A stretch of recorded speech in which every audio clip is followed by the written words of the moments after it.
Good evening and welcome to the school board work session, May 7th, I just wait for you to come in and let me 2020. know. We are here at North Stafford High School where we are streaming. We have some board members with us and some remote, sort of a hybrid model for this evening.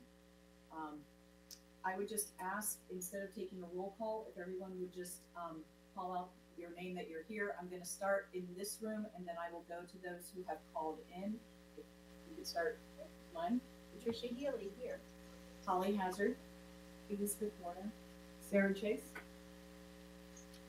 Those online, please check in. Susan Randall. Irene Hollaback. All right. We have a quorum to get started this evening. As we know, our sole discussion item for this evening is our school board budget. As we know, the Board of Supervisors passed their or adopted their budget on Tuesday evening. And so this is a work session. We have right now called a special call meeting for after this session, should we have the ability or the desire to deal with either the budget or with the salaries as we have discussed in the past. Again, that is optional. It will be based on how our work session goes, but we wanted to make sure we had that option this evening. Yeah, should there be some. It's just a little low, but yeah. So That's with fine. that, I mean, I am here actually it's going just to turn over the meeting. I'm going to have Dr. Kisner, I believe, give some opening remarks, and then I know he moving along. Right. So I'm going just to go over slides 3, 4, 5, and 6, and then Chris will take it from there. I just think it's important that I remind the school board and, more importantly, remind the public the goals and priorities that were just approved a few months ago. One, to develop a multi-year plan for increases to the per pupil expenditure to enhance and provide a competitive educational experience for all students. Fund an across-the-board salary increase with additional targeted increases to alleviate compression in the salary scale. Improve staff ratios and differentiate the distribution of resources based upon the unique needs and sizes of the student body. Additional school board goals and priorities were student achievement, community and family engagement, organizational efficiency and effectiveness, attract, develop, and retain exceptional professionals, school safety, and funding. And when I brought up to this, when I presented the school board the budget back in March, my budget expectations which were built on equity and excellence for all students, with a staff compensation model for long-term benefit, attract, retain, and develop the Stafford County Public School workforce, promote a safe and positive learning experience for each child, meet the social and behavioral needs of our students, and expand learning opportunities for students and staff. The additional objectives were to address growth, close achievement gaps, and improve attendance, meet required needs of children with disabilities and English learners, improve the learning experiences for middle school students, and support staffing initiatives and expansion of craft, technical, and education offerings. Thank you. Good evening. I'm going to first go over some of the revenue updates from our last meeting and the changes from the state and the local government, specifically as well as our FY20 carryover option. So the county, as Dr. Kisner and Ms. Hazard have already mentioned, the county adopted a budget earlier this week, and it included a reduction on what was in the school board budget of $2.35 million in our local transfer. This increased our funding gap based on what the school board had in their approved budget to $8.5 million. For the state, we've seen some pretty significant changes throughout this budget cycle. And in another slide or two, we'll show you the actual totals for these items. But just in summary, at the state level, we've decided to reduce our ADM down to 29,860. That's 190 students less than we had in the school board approved budget. We have a total reduction from the General Assembly budget of about $4.5 million. But because the General Assembly adopted after the school board approved the budget, it was only a $2.2 million decrease from what the school board had approved. The FY20 carryover, we did not have this the last few years, but it's not unprecedented for us to have carryover from our current fiscal year rolled into the next year's budget. So what we're recommending is to use $1 million in the savings from FY20, roll it into FY21 as a new revenue source. Wanted to, just a little bit of history here. These were the recommendations that were provided to the FABC just a couple weeks ago. And this is to really stress the fluid situation that we are presented with. As I already mentioned, we've seen several variations of the state budget, the county budget, and it's been changing really on a weekly basis until it started to settle down here in the last week or two. So I'm not going to go through each one of these. I just wanted to highlight what some of the that there have been several different models that have been presented to the board, whether it was in our March meeting where we met actually in the Board of Supervisors chambers and discussed some of the rapidly changing state revenues and in the current environment, and then also to the FABC just a couple weeks ago. So what we're presenting in this budget for you guys to consider tonight, as I already mentioned, the state budget from the school board approved budget has decreased $2.16 million, almost 2.2. So the total increase from the state budget from last year is $14.5 million. The local government is a $1.8 million increase. And to walk you through the cycle there, including the funding gap that we had in the school board approved budget, we were asking for roughly $10.2 million from local government.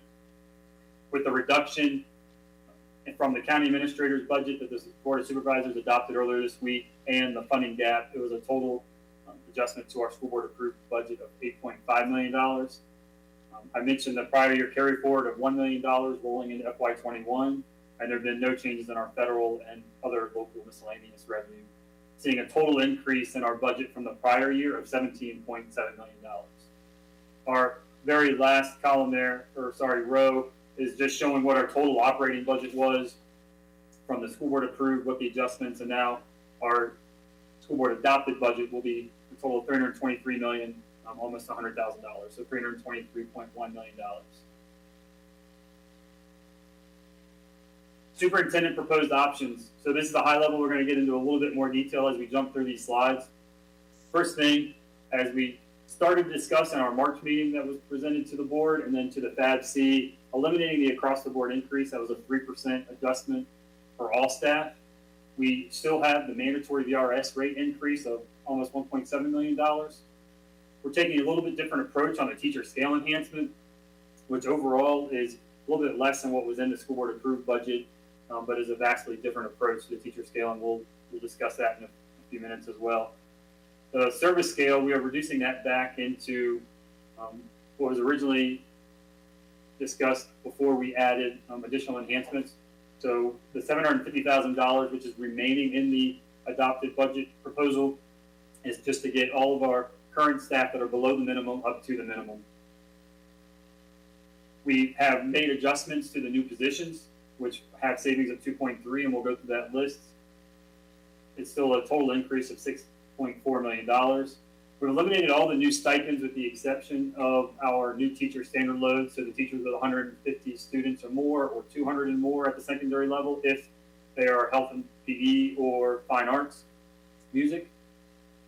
And then there are also some additional autism stipends that are just, we already have the autism stipend in the budget for new teachers, but as our teachers have continued to grow in the autism area, we just have to add those in. So that's only a few $1,000s. The bulk of that new stipend line item is specific to the new teacher standard load requirement, which is required by the state. We're adding $500,000 in expanded summer and remediated learning, and that's part of where the $1 million that we're carrying over from the prior year will be used. 500 will be used for the summer school and remediated learning. On our non-personnel increases, we have some up and downs, but the net decrease is $878,000, and we'll go through those. We're building in a state revenue contingency. So the state revenue, as I already mentioned on the prior slide, we're a total of almost $14.5 million. However, because of the uncertain environment with sales tax and lottery funds, we don't want to go ahead and spend all that 14.5. So we're going to take $3 million and set it aside into a contingency account, and then we'll review that with the board later in the year probably first quarter as we move into the first quarter into the middle of the year. And then some of the other general savings that we discussed, I'll go through those as well. Mr. Fulmer, before you continue, what I was going to ask, and I meant to say this at the beginning of the meeting, is I was going to have Mr. Fulmer go through all of these slides. I would ask for people to take their notes, and then I will go around to each board member to ask them some of their questions. I think getting the flow of the entire presentation is helpful, and then I will call out people. We'll do several rounds of questions, but just to make sure everybody's heard. But I know I'm interrupting you now, but I just wanted to make sure everybody take your notes. You'll have opportunity, but I think it's important for us to hear the presentation start to finish so that questions that might be answered if asked now are going to be answered later. So thank you. Thank you. Getting in specifically to the positions and FTE reductions. So I can go through each one of these individually. Some of these were the same ones that were provided to you when we met in March, and then also to the FABC. There's been a few adjustments to them. The middle school athletic trainer that we were adding in the current year, we're taking that out. The behavioral specialist, 5 of the counselors, that still leaves us with 9.4 counselors to eliminate our itinerant counselors that we have. So every school will have a full-time counselor. There won't be any counselors that are split time between schools. Were originally 2 family engagement liaisons. We're reducing that by 1. We had 10 additional bus drivers in the budget. We've reduced that in half to 5. We're eliminating all of the additional bus attendants that were in the budget. Those were 10 additional attendants to help with targeted buses that were having issues during the year. There were 9 elementary school assistant principals added to the budget to address our high need, large enrollment schools, and proposing to eliminate those as well. We had 2 safety and security positions, 1 supervisor, 1 coordinator in the budget. We're proposing to eliminate 1 of those as a new position. The assistant director of special education, eliminating that position. The teacher and talent development coordinator and accountant, and the executive director of transportation. That was, if you recall, during the school board approved budget discussions, one of the items that the transportation consultant had mentioned was Barry Sudduth was probably wearing too many hats and proposing that we should add that position back into the budget. It's only been that way for probably 3, 4, maybe 5 years. I don't know the exact date offhand. But right now, suggesting that we eliminate that, and for many of these positions, looking at possibly the quarterly or mid-year review, depending on how revenues will do, are progressing. We can bring those back to the board for consideration. So the 36.5 are reductions in FTEs. Below that, we're adding 5 additional nurses into the schools in the operating fund. Dr. Kisner is also targeting 5 nurses with our CARES Act funds. And then with the CARES Act funds, looking at the RNs, but in the operating budget, looking at LPNs. So it's shown as a negative there. That's because it's actually decreasing the savings that we're having from cutting these positions. So the total decrease or savings from all of these positions being reduced in the budget is $2.273 million, which ties back to our first few slides. Do you have any comments on the nurses, Dr. Kisner? So I want to provide you after the reductions, what positions are in the budget still. So we have 52 teachers, 15 paras. I already mentioned the 9.4 counselors, speech path, OTPT, social worker, ESSA interpreter. 1 of the family engagement liaisons remains. I mentioned the 5 bus drivers, a 504 coordinator, the 5 LPN nurses, the online learning coordinator, and then the ITRT facilitator are the ones that the board took action on, and I believe are already listed on our website as available positions. And still the supervisor of safety and security, the tech engineer for the VoIP project, and 2.7 security officers at the high school, so that every high school will have 3 full-time security guards. So there were other increases and decreases in the budget. Some of these we looked at to create savings, and then we've also had new items that have developed because of the current crisis and environment that we're in. On our non-compensation, so the top left of this slide, you'll see we had 15 total buses in the budget. We're reducing that by 5.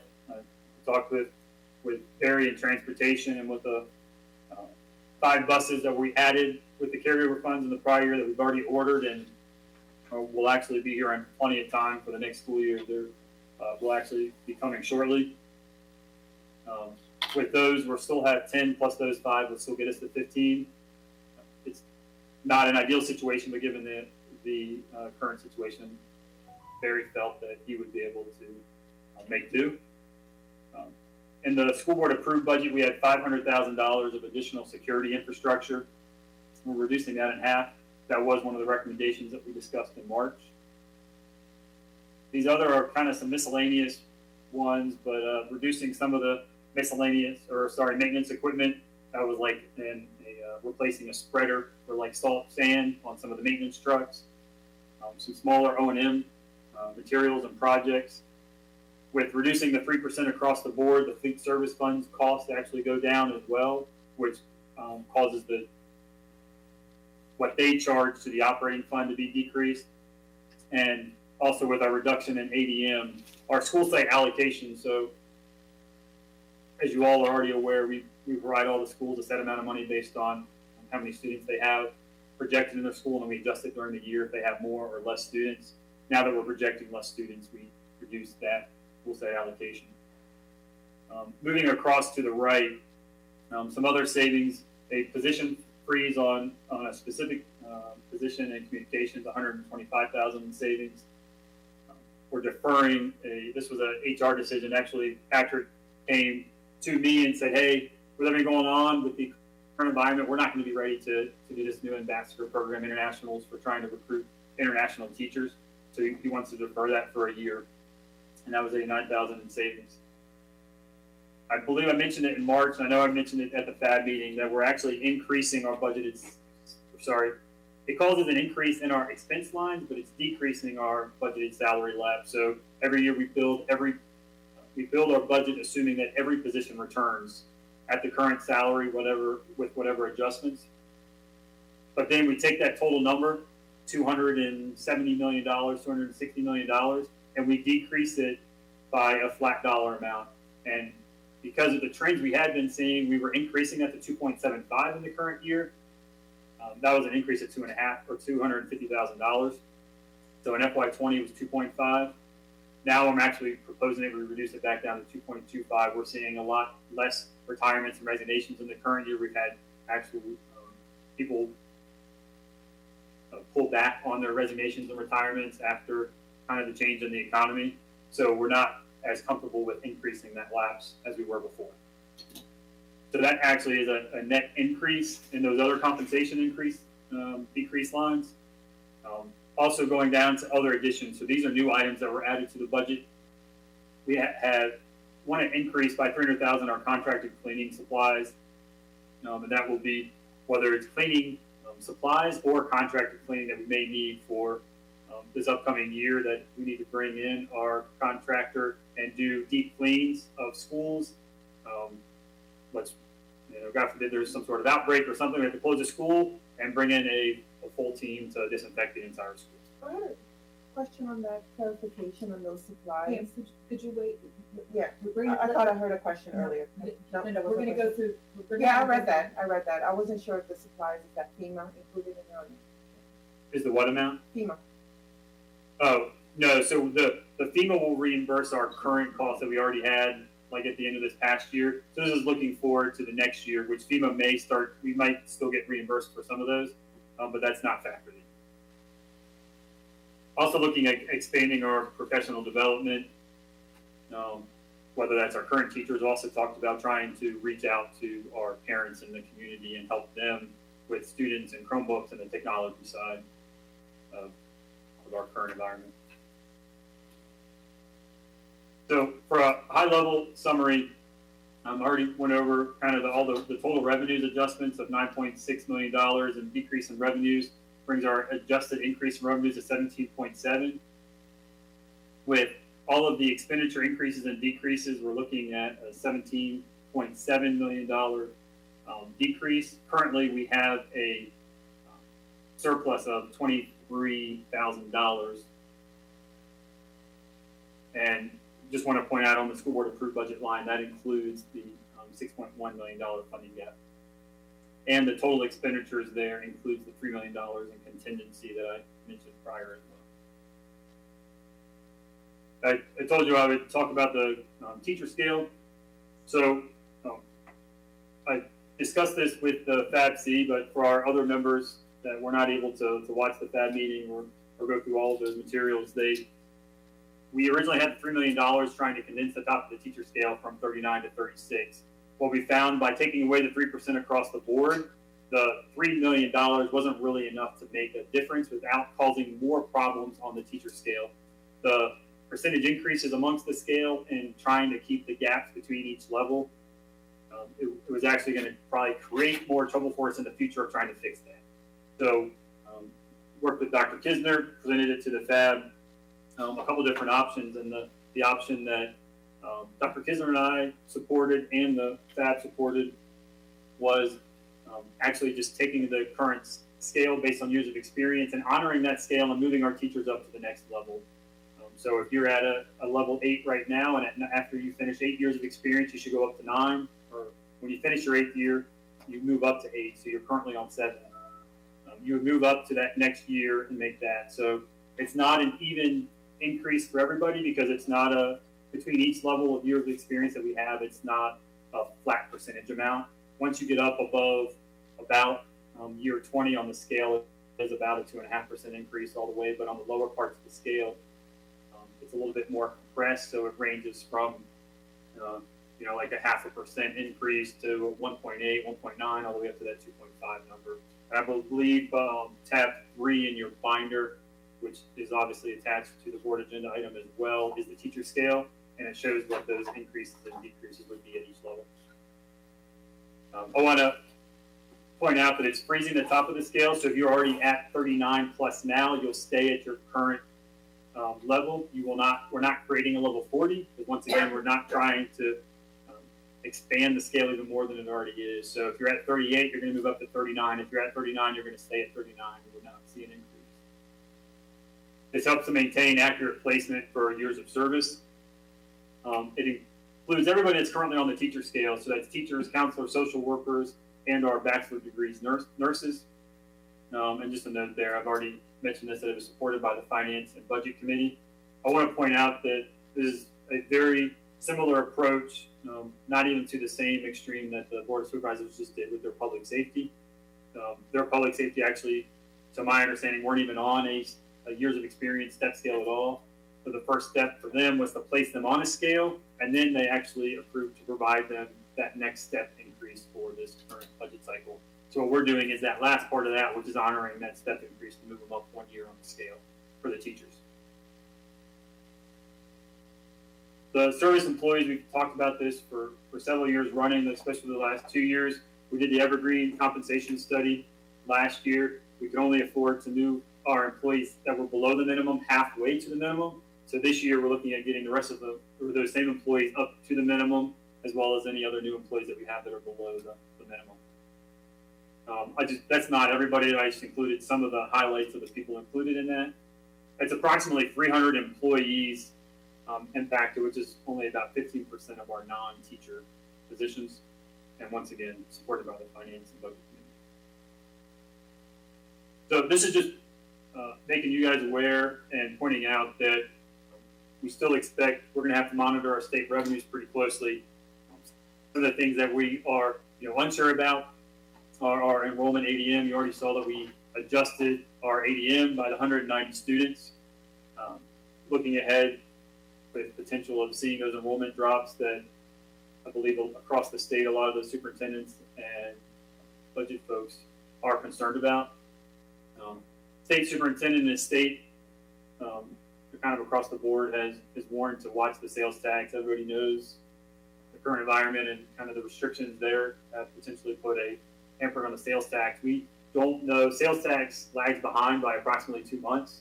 So we really won't start to see the impact of March until probably the middle of this month, and we really won't see a full month's impact until we get into June. So we don't even know the impact on FY20. Obviously, with the savings we've incurred and set aside, we already briefed you guys a little bit on the FY20. a few weeks, a month ago. The same kind of applies to our lottery funding. The state warned us a few weeks ago that what they originally thought was not going to impact their lottery funding for the school divisions. They were starting to see the big decrease in their lottery sales, and kind of gave a warning to the school systems to monitor that as well. So we're paying close attention to that in FY20, but the concern is that that's going to lead into FY20 as well, the sales tax in the lottery. I do want to make one comment. Many school divisions, as you read your VSBA briefings, when they adopt their budgets, or if you go into their budgets, did not do what we're doing. They did not set aside funding. Some of them have different type of relationships and agreements with their appropriating body. The state also has, Dr. Lane has also indicated that he believes the lottery reduction, that will be something that the General Assembly will try to make up for school divisions. Saying that, though, we still want to be prudent and conservative and have the funds available if the scenario is not positive. Just a couple quick bullet points on some of the potential uses. If we get to the middle of the year and sales tax has picked up, our lottery has picked up, and we start to get more guidance from the state on the projections for the rest of the year, whether that's at our quarter point, we get to our first quarter and start to evaluate that. That's when we'll have a few months in of knowing what's already happening in the current year, plus over the summer with sales tax funds. Taking a look at that, whether the additional positions that were reduced, we could do those, look at mid-year hires for those. And that was one of the options at the mid-year. Some of the positions that we had identified for the FAB-C were looking at mid-year hires for several of those positions. And now with the additional cuts and restrictions that we've had, we've actually eliminated those positions in the budget, but holding that money in contingency, looking forward to that potentially we can add individuals in the middle of the year. There were a couple of school board questions that came in, and if you sent me one and I missed it, I apologize. Please let me know. I only have 2 slides on the questions, and so if there is one I missed that came in via email, I'll surely get that response to you back. Hopefully tomorrow, if not over the weekend.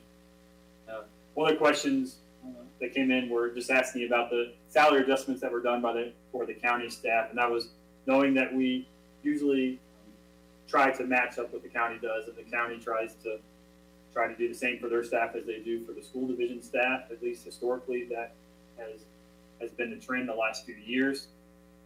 So some of these numbers, I want to give a caveat that I tried to go through some of their board information to get the numbers. Some of these are estimates and calculations that I was able to do on my own, and so I'm working to get the final exact numbers from the county. But I actually just a few minutes ago got an email with some of the information. So my second group here, as I get to it, I know is pretty close as far as what I'm showing as an average increase is actually a little bit higher than what I put up there because I was being conservative. So there were no across-the-board increases for the county staff, just like we're not doing an across-the-board increase as well. I mentioned that they did place their public safety employees on a step scale and provided them with a step increase. The information I don't have is what that equates to in dollars. I know it was several million, $2 or $2.5 million in total cost for them, but they don't have as many employees in their public safety department as we do teachers. So I know that it was a very good and warranted adjustment that they did, but I do know that it's going to be a bigger increase than what we're providing our teachers. For their non-public safety, they did it's approximately 45% of their general government workers. So they did a study a couple of years ago. I believe it was internal on there, similar to what we did on our compensation study. And they did a phase 1 approach, and then a phase 2 of that compensation study was what they were implementing this year. And so they were looking at market average. Once again, right now, we're just trying to get our employees to the minimum of the market. So these adjustments that they were doing were getting their employees that were below the average of the market, median of the market, up to that. And so for those employees, it was an average increase of about $2,200. I had a question coming in about kind of just a breakdown of our current stipends. So this is just showing by category of what makes up our stipends. Athletics, 1.5. Our teachers, so that's our lead teachers, department chairs, other supplements that our teachers would receive is about $640,000. our club sponsors typically are our teachers, but I wanted to break those out in a different line because it's a specific duty that they're working on, is about $250,000. We have our transportation attendance incentive that, and that applies to our drivers and attendants, is $220,000. The mentor teacher, that was originally, we were going to increase that and try to expand that program to be a little bit more equitable. Right now, that is only, or we left that flat for this year in this proposal, and that's at $380,000. And we have a few paraprofessionals that I believe it's if they're working in our day school, get a very small stipend, a supplement. And so it's not a lot of money, but I wanted to break it out since it was kind of on its own little category. So that was a little over $2,000. Our total stipends are a little under $3 million, or about 1% of our, actually less than 1% of our budget. That was the presentation that I had, and then additionally in the budget book, and it was emailed and then posted on the board docs earlier today. I went ahead and so behind, I'm just going to go through the tabs and explain them real quick. So behind tab 1 is this presentation. Tab 2 is the budget summary that you guys have probably grown accustomed to. It just shows our revenue increases and decreases and what adjustments we've had to make, including the positions that are in the budget and showing those decreases. Behind tab 3 is that teacher scale I already mentioned. Tab 4 are the stipends, and they're actually grouped. Those stipends are grouped now in the same way that I presented them on the screen as far as in those categories, just to make that a little bit easier for you to follow.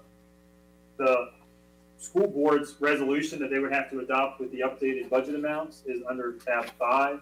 Tab 6 is actually the county's budget resolution that includes the total budget amount for our operating fund for the schools and actually our other funds as well. And then just behind tab 7 is the Finance and Budget Committee presentation that we did at the end of April as well. And so I'm opening it up to Ms. Hazard if you want to inquire on questions. Sure. I think for ease of grouping our questions, I thought we would somewhat go through the order as we are on, let me see, let me get, maybe to go to page 10 under tab 1, which is where the superintendent proposed options for school board consideration. I think we'll spend most of our time there, but I would like to go back a slide to slide 8 or to slide 9, just about revenue in general, if there's any general questions about decreases or increases, and then I think we'll dive into each of the line items on 10, but I wanted to give the opportunity if anybody had any questions about the revenue in general, if there are any questions. I have a question, Chris, and that is about rolling over the $1 million projected, what would you call it? Carryover. Yeah. Since we have no authority to use it, it has to actually be approved by the Board of Supervisors. And traditionally, they have wanted us to use it for one-time expenditures. Is it really prudent to include that in our budget? We usually don't even know anything about that until January, once all the audits are finished. And I noticed that the proposal is to spend $500,000 of the carryover. I'm calling it carryover in quotation marks. Spend that for the summer school. So I would feel more comfortable if we're going to be putting it into the budget to be using it for something that would be somewhat discretionary and would be used after the time that we know we've gotten approval for it. Unless you've had some discussions with your counterparts or have heard anything from the supervisors that there's a likelihood of that getting funded, or else earmark a portion of that $3 million that we're going to hold for contingencies for this in the event it doesn't come up. So my concern is, I think it may be a bit optimistic to not only plan for it, but plan to use it. But let me explain how they gave it. Right after the year starts. So actually the idea started from the county side when they were reducing the local government transfer knowing that with our current school building closure that we were going to have savings, and I presented that to you and to the Board of Supervisors back in March of what our projected savings were. Excuse me, we knew that there were going to be right now still projecting probably $2.5 to $3 million in savings, and the $1 million was a conservative number. So actually, the Board of Supervisors already are aware of this. Their staff presented it to them as a $1 million carryover. It was specifically called out to them actually when they approved the budget. So on Tuesday night when they approved the budget, and in the resolution, they've already approved our total budget amount of $323 million, which includes this $1 million. Now, what they haven't done yet, which is what they'll do in June, is actually appropriate the funds. So they wait until the school board finalizes the budget, and then they'll actually appropriate the funds. So that's when they'll appropriate the entire amount. But so long story short is what they said in that meeting is using it for one-time purchases, and as long as we identify that one-time purchases that we're using it for. So specifically said $500,000 for the summer remediation learning, and then we have every year, $2.5, $3, $4 million in our like capital outlay accounts, whether it's buses, whether it's other computer equipment, larger operations and maintenance projects. So we always have one-time items that we have in our budget. So it's identifying those projects. So what we worked with the county was to say, all right, the first 5 buses we buy are going to be with that capital carryover money, and then we're also going to use the $500,000 towards the. So 5 buses is approximately going to be over $500,000. So between that and the 500, we're moving to the summer learning. We've hit that $1 million mark already, and the school or the county staff are comfortable with that approach. And you're comfortable that they're gonna appropriate that in July? I mean, they've never appropriated it earlier than the winter, as far as I can recall. Yeah, I can't tell you exactly what they're going to appropriate. They're actually looking at different appropriation methods. They said that they are appropriating the $1 billion. I spoke to the county administrator, spoke to the school, the chairman. They have it in their action. They never appropriate your money until after you approve their budget. There's not been any indication they took action to give us the $1 million, recognizing that they reduced so much of our budget already, and that we are showing that we had the $1 million at minimum. We want to have more than $1 million. We do. So I'm not sure why this is becoming. So this isn't a new approach. I'm sure you recall from the past, and when they've done it in the past, if we built. It's been painful in the past. Yeah, when it's built into the budget. It's only after the audit comes through, which usually isn't until right, December. but this is just an unusual time. They don't usually cut so much, I suspect. I don't know. Maybe they do, but I don't know. Okay, all right. Yeah, Well, you've had some discussions, and there's some background that I wasn't aware of, and maybe it was provided. That's a good question. Earlier, but I think that needs to be part of our record. That this is an understanding that we have, but I would be surprised if it could be appropriated before our audit has been completed, because that's always been a trigger for us to make a request for carryover funds once the audit is completed and signed off on. Chris, can you explain how it's not so much a carryover they gave? Can you explain how they? Yeah, so I don't think the terms are going back 3 or 4, maybe it was more years than that. We've done this before, and it's been treated just like a regular revenue item. If we've known that in certain years that we needed that additional funding, they've been okay, and the Board of Supervisors has supported that.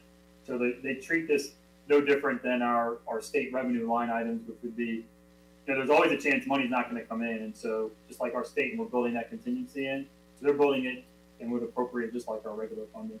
Thank you. That's my only revenue question. Can I just follow up? Sorry, Chris. Can I just follow up on what Steven said? I'm curious. Is the $1 million is like conservative sum? So actually, your anticipated savings from the changes in how the schools function for the last several weeks, it was much higher than that. Mm-hmm. So are they going to allow us to all those funds that are reserved, or are they just going to allow us to use? That one, I believe, will be based on the audit, and that will have to be a conversation. So there may be, Yeah. okay. that would have to generate a request from the school board to the board of supervisors to use those additional funds exceeding the $1 million. Right, so anything exceeding that, we would have to, that would be part of the audit, that would be treated like standard, reserve fund that we're asking for. Yes, ma'am. Dr. Chase, do you have any questions on this? Not on the revenue and, Ms. Young? Yeah, I do. I did ask this question before, but I don't think that Dr. Kisman understood, or maybe I didn't explain it correctly, but is the school closure, does it affect our admin funding at all? What funding? The admin, the ADM, I'm sorry. Oh, no, the state set the ADM based on your March number. So the closing, they calculated the ADM, March 12th or March 12th. So everybody in Virginia got the ADM based on March 12th. Mm-hmm. There's no waiver that is needed? The state did it. Okay. I mean, the General Assembly, everybody. Perfect. Yeah. Okay, great. Thank you. Right, Ms. Randall, do you have any revenue questions? My question is, and forgive me for not understanding, but where is the CARES Act funding in this picture? It's not. The CARES Act funding is not part of the request to your appropriating body at this point. The CARES Act money could be used in FY20, FY21, or FY22.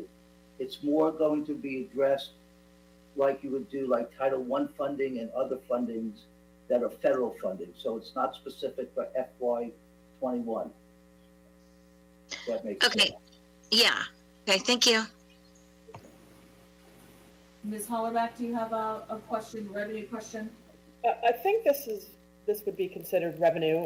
If the summer school expenditure here that we have for 500,000, if we don't realize an expanded summer anything, can we use that money as we see fit, or are we tied to this? How does that work? Yeah, that's a great question. So I did not give Chris enough time to change it. I really would like us to just call it expanded learning, because we already know we're going to have children that are going to need additional time, even if we were fortunate enough to go back to school August 10th. So we may have to look at, for example, more after-school programming and things of that nature. Whatever learning loss we have is not going to be resolved in just a 6-week period. So you are correct. If you just call it summer learning and then we don't have extended time, one may question it, but it's really to extend the learning opportunities for our students. Okay, well, that's good. And just an FYI for you, I just heard that Montgomery County is now considering Saturday classes and evening classes all voluntary, but just throwing that out there. That's an example of things that we're going to have to look at and be creative. Right. Thanks. Okay, any other questions on revenue? I think everybody's had a shot. All right, let's then move on. If you're looking at slide 10, I'm the person who likes to follow up. Let's talk about the, just in general, are there any questions about the removal of the across-the-board increase, the 3%, the VRS rate increase, which is a required expenditure from the state, the teacher scale enhancement, what we've talked about, or the service scale enhancement. Let's group those four together, because to me they're sort of like with like, and then we'll get into the positions. But are there questions on any of those four areas? Ms. Healy, you want to start? Are the teacher scale enhancement and service scale enhancements on one of these tabs? Tab Are they in 4. one of these books? Tab 3 has the teacher scale.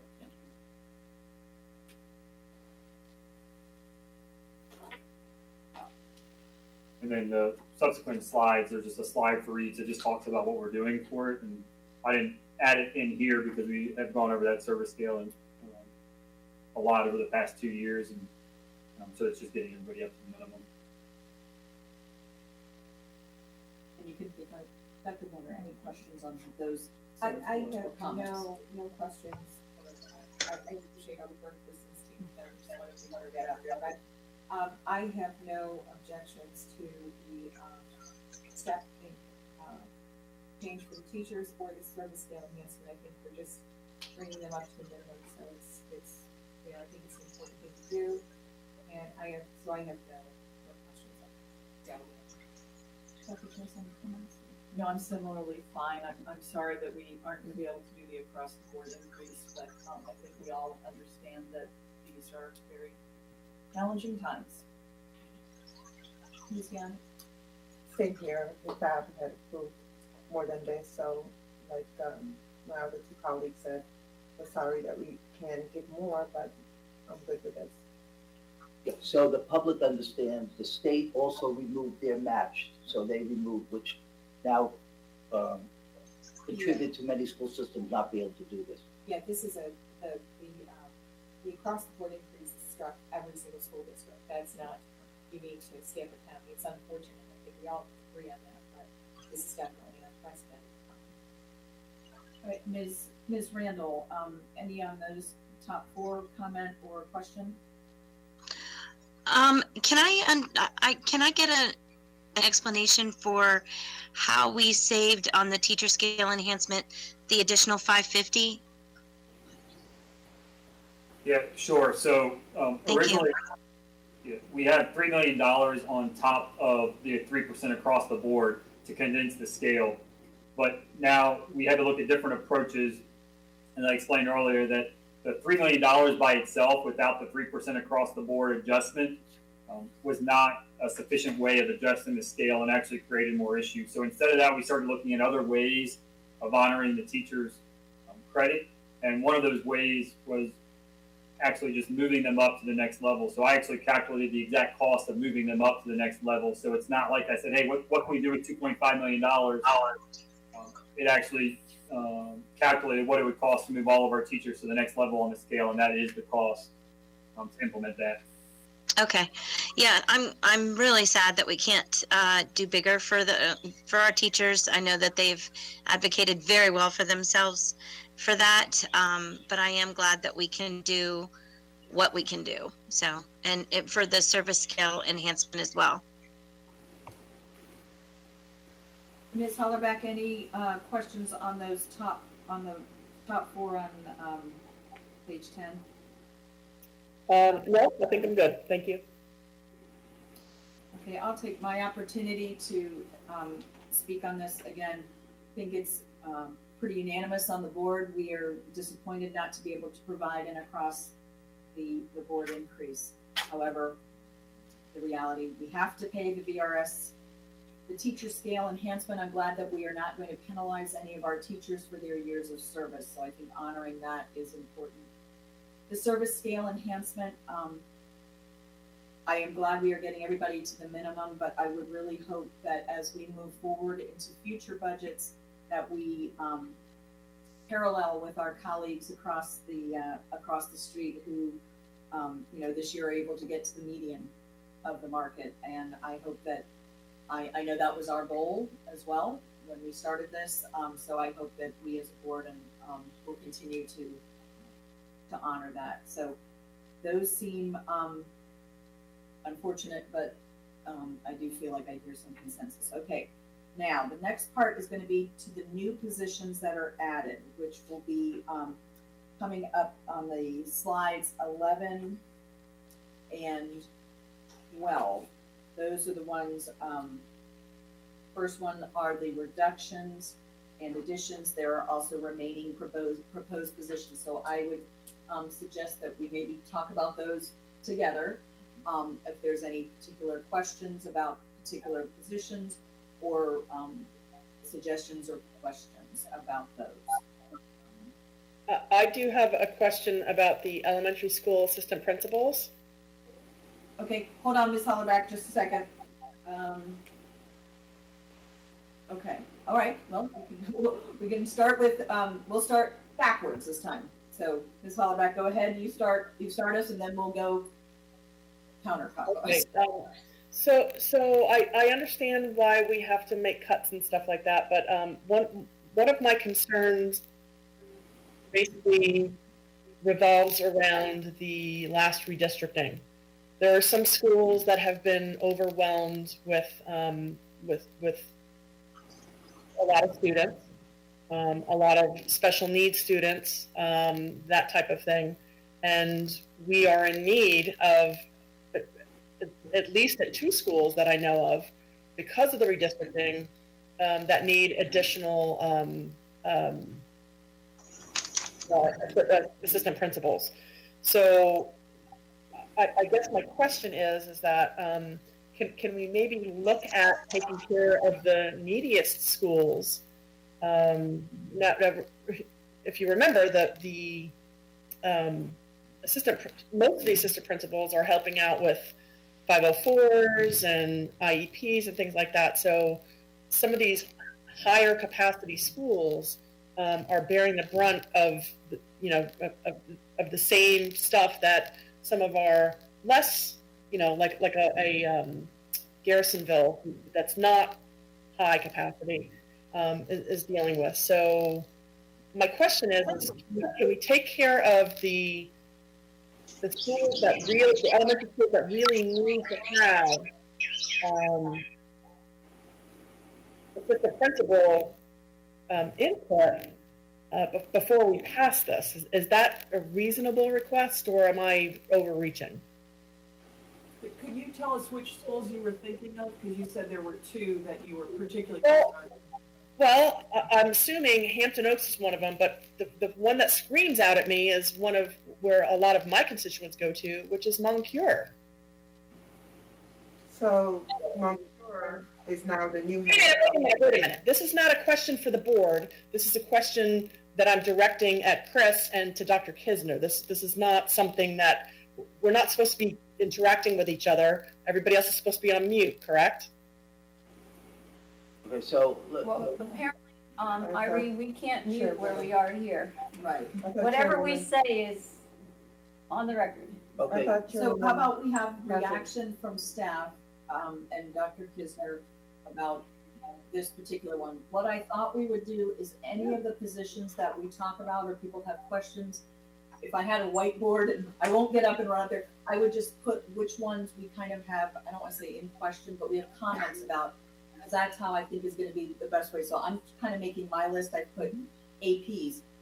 Would it be the easiest for each of us to go and identify those positions that we may then want to talk about all together? I think that might be a little bit easier, Ms. Hollerback. Is that okay that we put that in? I won't call it the parking lot. That's totally fine. I just want to make sure that we're having this conversation, so we're not leaving any schools behind that need our help.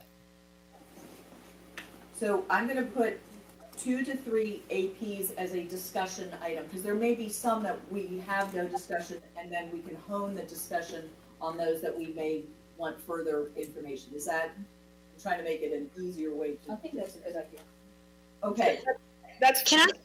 May I get clarification on that real quick though? Did we start out with 9 and then go half of that and then go to 0? Is that the progression that I've seen in the changes? I'm just trying to be clear about that. Ms. Randall, let's go back to that. Let's try to discuss them all together. Like I said, I just want everybody to call out the positions they want more information that they either may want to add or subtract. And then I'll call out the positions. Hopefully I'm taking as good a notes, but I'm sure if I forget one, you'll jump in. But I think it'll be easier then to frame the discussion that way around each one. But I want to see what positions that we want more discussion. Is that okay? I think that's going to be good discussion, but let's come back to it when we're going to discuss each of the positions. Is that Okay. And my last point on the positions, on the nurses, absolutely, positively, yes. Thank you. See, we got a plus and that one okay. So Ms. Randall, any other positions, or you can say yes to other positions, what are some positions either you would like us maybe to discuss first? How about we say it that way? And don't worry, everybody will get another pass if you think of one before, but I'm just trying to keep a list. Okay, I'm just curious, when we say elimination of 10 bus attendants, with us getting larger buses, do we already have are we keeping any bus attendants, or are we wiping them all out? And I'm also very much concerned about taking out all of the elementary assistant principals. Again, I think we started with 9 and then we went to half and now we're back to 0.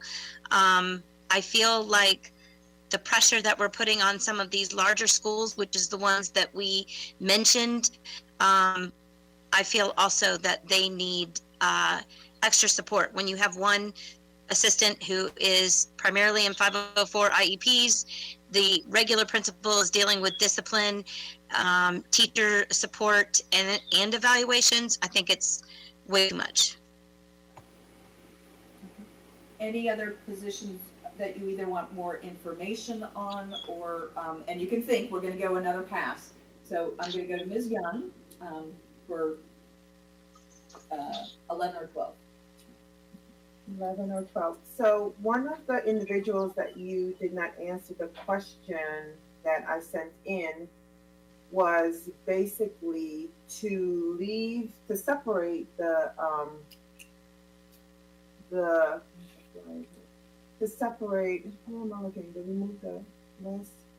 stipend group, the CTE, and that didn't happen. So all the stipends are all in one line item, and I wanted the CTE to be separate from that sponsorship.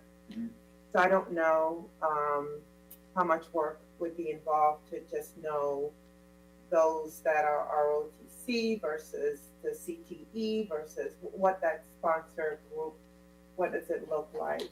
And so I thought that that's one that I didn't get an answer to. I think it's under tab 4. Tab 4.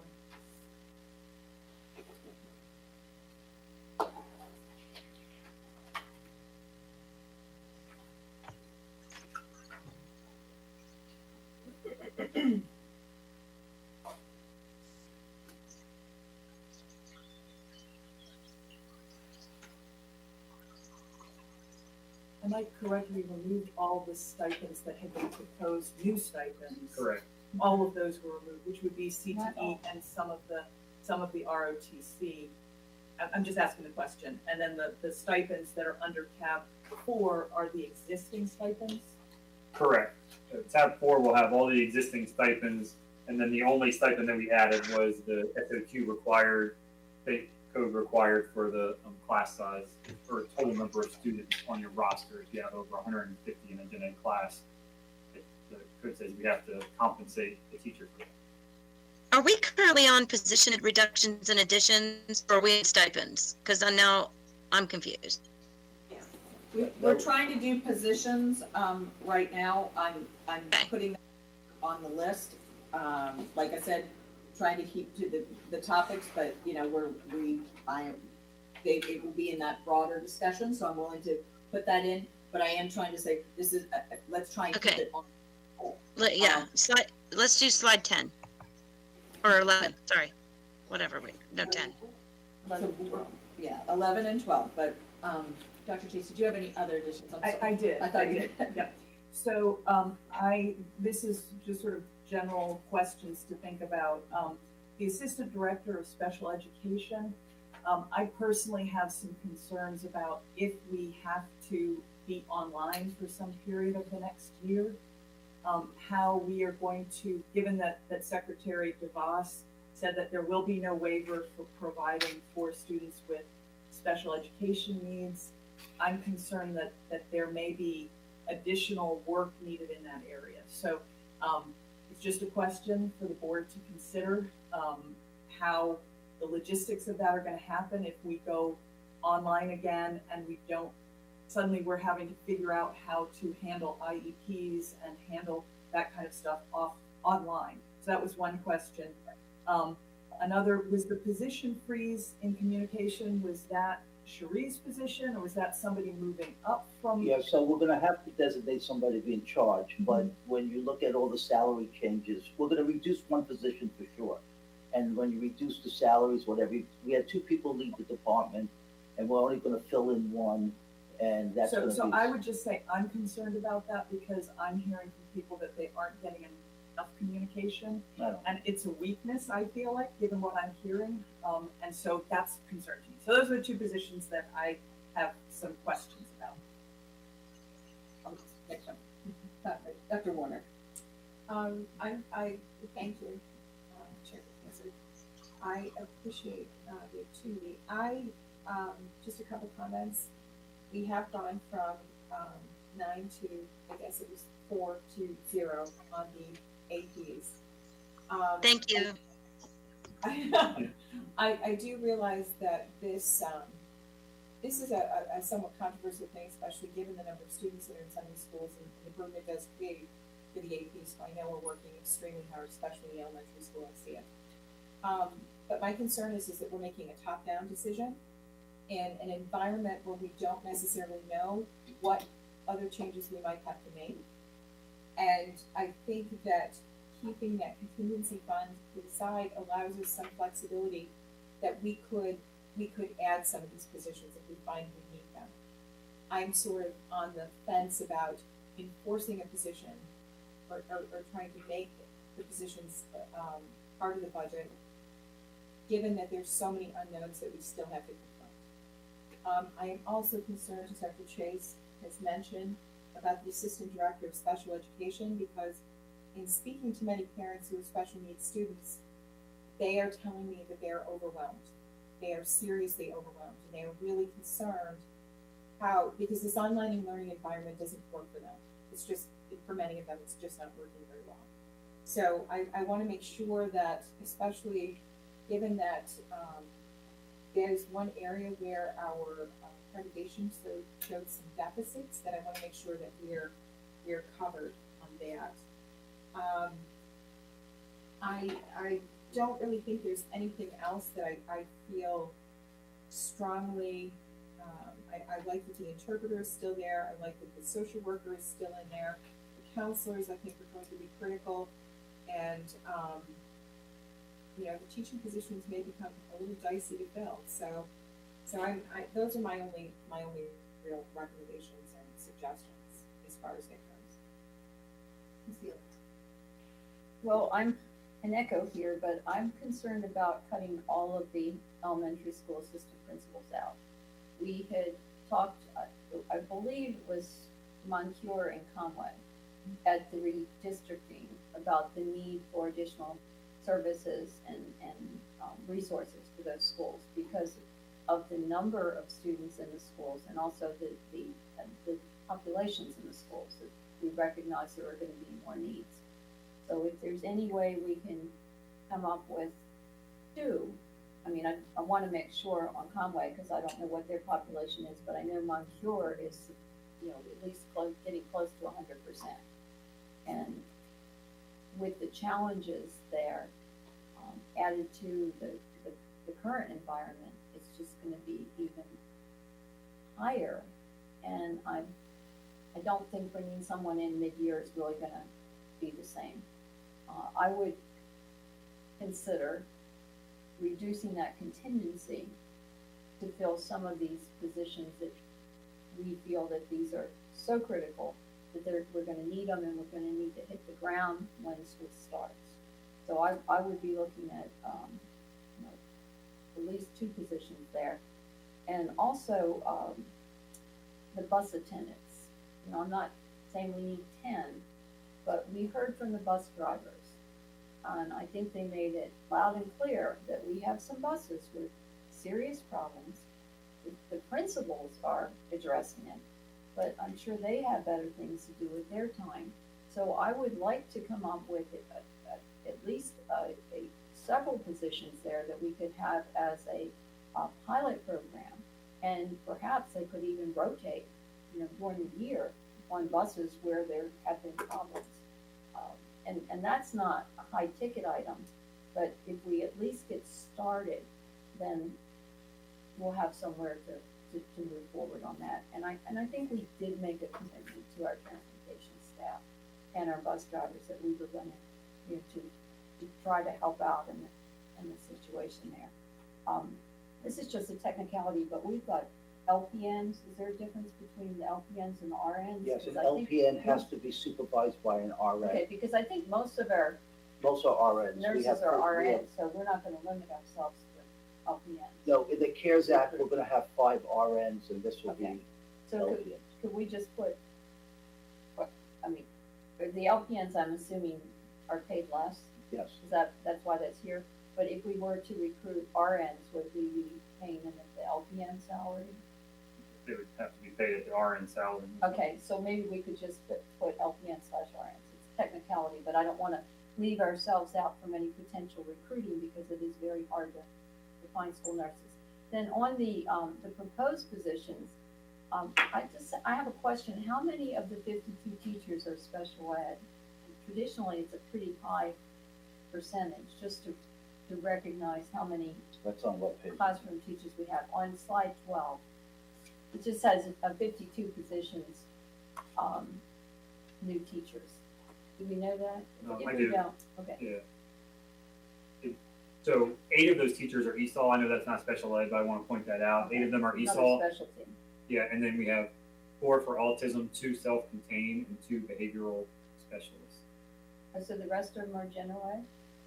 Yes, ma'am. Oh, well, that's a change from years in the And past. can I ask for clarification on the ESOL? Is that the increase that the state is requiring us Yes, to that's, do? that's a So new, that's a new SOQ. So New that's SOQ not, ratio. that's not Correct. discretionary on our part. I just wanted to see what the difference is.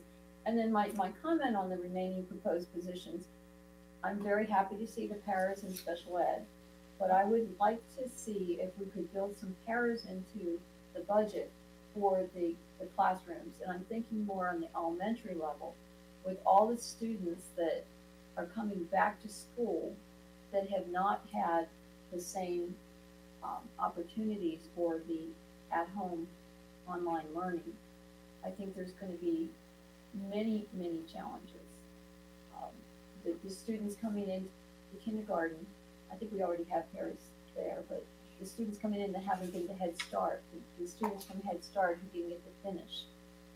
You know, all of this is going to make it so much harder for the classroom teachers. And if we had some paras available, even if they were floating within a school to be able to help the teachers, you know, they won't know until the students get there and they have their, you know, evaluations who needs the most help. But I just think that would be a very valuable resource. And I know we're looking at taking things out and not putting it in, but I think it's something to consider, and perhaps it's something we could even do with the that money from the CARES Act. So that's all I have. Okay, I'm gonna, give some of mine and then everybody will have another pass through, so, if you thought of something, or as we all know, we all learn better with each other, hearing each other's comments, so, I always enjoy hearing that. Going back to the teachers with the 52, Mr. Fulmer, do you know how many are growth, and is there any reason, and this is, please know, this is not, most of you know I'm usually all over the growth positions that we need them to be higher. The reduction in our ADM, is there any reason? Please no, I'm not trying, but how many of those were growth positions, do you know? Yeah, so under tab 2, you can actually see the breakdown of all the Okay, positions. okay. That's under that budget summary. That's right. So it's the second page, it might be right on the back of that first Okay. page under tab 2. So it breaks out all of our teachers and paras. Since both of you asked that question, just wanted to point that out. So Was that number reduced? it was not. That's the same number we've had in the budget from the beginning. So we reduced the ADM by 190, Mhm. but we didn't reduce the growth. well, because the 190 sounds like a lot, but when you spread it out over 30 schools and 30,000 kids, it's not necessary. I mean, we're gonna have to recalculate after September 30th our growth anyway. That's usually when we do it. That's when we adjust. We could reduce it. I would rather not do it just because, I'd rather have it budgeted, and then if we don't need it, we could shift it to something else. Anyway, please know, it's not that I want to, but I'm trying to make sure that we're tracking with what we think, on students. And I just, if I could just say, well, no, you go with your things, and then I'll wait for my turn. We'll get to you. Yeah, yes. I wanted to make sure I understood the security officers of the 2.7 just a little bit, better, to make sure I just understood what their role and where they were going to be deployed, so that one. I will wait the talk about the special education that's been raised by several members, the assistant director. It's probably no surprise that I would like to see us at least consider assisting, looking at beginning to phase in APs at our larger schools. I would like us to potentially look at 2 to 3 that had been identified earlier. Looking at our schools that, like, I think with Moncure that we're at 105%, and what it was predicted that we would have at our free and reduced, we were off by almost 10%. I think that does add a burden, and additional resources. At Conway, we are pushing 103% in those schools, and also our predictions regarding our free and reduced lunch and populations were 6 to 7% off. Looking at Barrett, also at 102%, free and reduced was off by about 7%. So I just think that these are schools that may need those additional hands on deck, because I do know, having talked to a variety of Title I teachers everywhere, the last thing we need is burnout, and I think this year we are going to be very close with the uncertainty, and I'm amazed by what some of the schools are doing for their especially at the elementary level. But I also want to make sure we don't burn out these teachers, because I know how much they care. That I do believe an extra set to help, because as raised, there is going to be probably supports needed in many schools. Maybe looking at the parents is an idea. So let's go for another pass through. Color back any additional. Chairman Hazard, I'm having a really hard time hearing you. I feel I need you to project a little bit more so I can hear you a little bit better. Okay, any comments on the positions, or anything you want to add or comment on so far? Then we're going to discuss them in line, but anything you want to add to my list? No, thanks. I appreciate it. Ms. Randolph. I'd just like a clarification on family engagement liaisons. What is that? And if I'm looking at this correctly, there were supposed to be 2, but we're reducing 1 and keeping 1. Just some clarification on that, please. Okay, we'll come back to that. I'm just going to hit everybody's, and then I'll try and go through the list. Ms. Young. I consider this my first round because earlier, basically, Chris asked, did anybody have any questions? So I answered, and I thought maybe you were going to come back to me. So let me just make sure I get everything out that I needed to say. I do agree, originally that we talked about APs, and that was great, but we're in a different time period right now, and I don't know, I have not seen what the APs are going to do. And so to me, a social worker is the mode that we're in right now. To me, I think a social worker and paras would be better because we don't have the APs right now. So this top-down approach of saying, yeah, this is what we need, I don't know what they're going to be doing for the kiddos. So I would like to know a little bit more of how we plan on using them. And then the interpreter, that's definitely something I thought we wanted to keep, so that we're keeping that. did we cut any of the interpreters? No.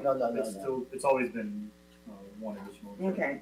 And then I know we talked about the bus attendants and bus drivers, but the fact that I know you all also mentioned that there's gonna be reduction in the routes and maybe that we may not need all the bus drivers and attendants right now, because we may be going online and a lot of more parents may be driving their kids. We don't know where it's gonna look like. So I think we need to do some analysis. We're just saying, okay, this is what we're going to put out there. Are we doing some analysis to see that this is actually what we need? And that's why I'm saying I'm having a hard time saying, yeah, keep this or take this out. Then when we go back, we may need them. So, yeah, that's where I'm at with that. I think we need to do some assessments, some needs analysis, and I would use paras to do home visits, for example. So yeah. Thank you. Dr. Chase? I think I've pretty much said most of it in terms of, I think I'm the person who asked to have those bus attendants added. I know we do have bus attendants still on our special education buses, so I'm glad about that. I think Ms. Young makes a good point about, I think just in general, there's so much uncertainty about what the fall is going to look like right now. It's really hard to know what's the best thing. And just bringing up paras, I wonder what the role of paras is going to be if we're doing online learning for some portion of the fall, and what is that model going to look like? But that's not our job, that's your job, but it's just sort of a question. And that's all I've got to say. Back to water, so. I was curious, I see that the 8 positions for the middle school language are those, so because originally we talked about cutting that half, so we decided not to do that. I mean, I'm ready to answer all the questions. I'm just waiting for the green light, okay? So, I don't know I what. guess this is a real specific question, so I just was, so those 4 positions were put back in. Right, and I'm willing to, I'm prepared to explain every one of my recommendations. Right. And one of the questions was whether we were going to hire all these teachers, right? I guess it's not that.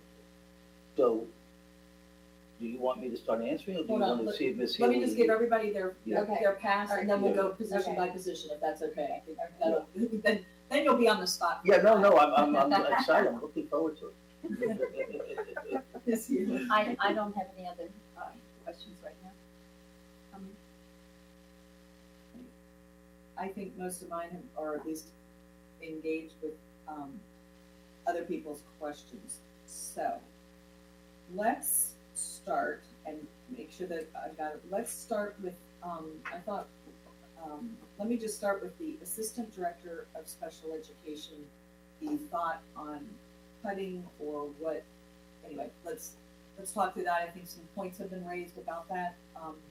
Would like maybe some input or feedback. Okay, so let me just give you the large picture. As you know, as Chris already shared with you, about $12 million to cut, okay? And what I looked at are what positions, so just so you know, I did put in the Assistant Director of Special Ed from the beginning. And I even put it as forward as to the fact, okay? And then we got further reductions. And I guess I'm going to answer the AP question along this, but I'm going to add more to the AP answer.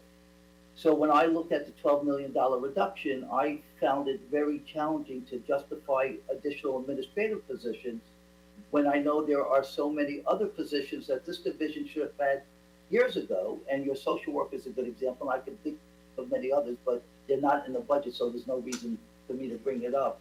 As you know, I cut hundreds of positions prior to coming to you for a proposal.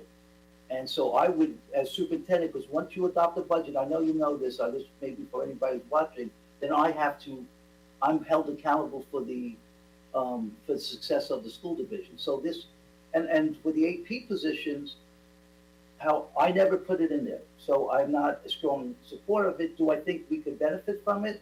Probably. Do I think the students could benefit from something more? Absolutely. Do the SOQs help us at all with the APs? No. We're meeting all the standards of quality, so we receive no state dollars for the AP. But you are correct, I did put in 4. There was 4 of our Title I schools that had 850 more. So if the board wants to go in that direction, because I recognize and respect it's your budget, that was how I would maybe prioritize it. It would be your Title I schools, and we looked at 850. So that's as the number that we use. So that's how we got from 9 to 4. And then when they had additional reductions, I just felt, you know, we're waiting a year on a lot of things, and there's a lot of things like the social worker. Even though the SOQs don't require the counseling, trust me, the number one thing that's going to be out there when our students return are going to be the social emotional league. This is the number one conversations out there. So more counselors and social work types. Okay, so maybe just, so the assistant director of special ed, I actually believe we need, no question. If the board feels like they want to put this back in there, I will look for other ways to, we'll do it tonight. That position is needed. It's been needed for years. When you look at other school divisions our size, with the number of children with disabilities, yes. However, I go back to, it was hard for me to justify adding more administrators, not cutting any position. That's one thing I think is important. No one has a position today that we're suggesting to remove.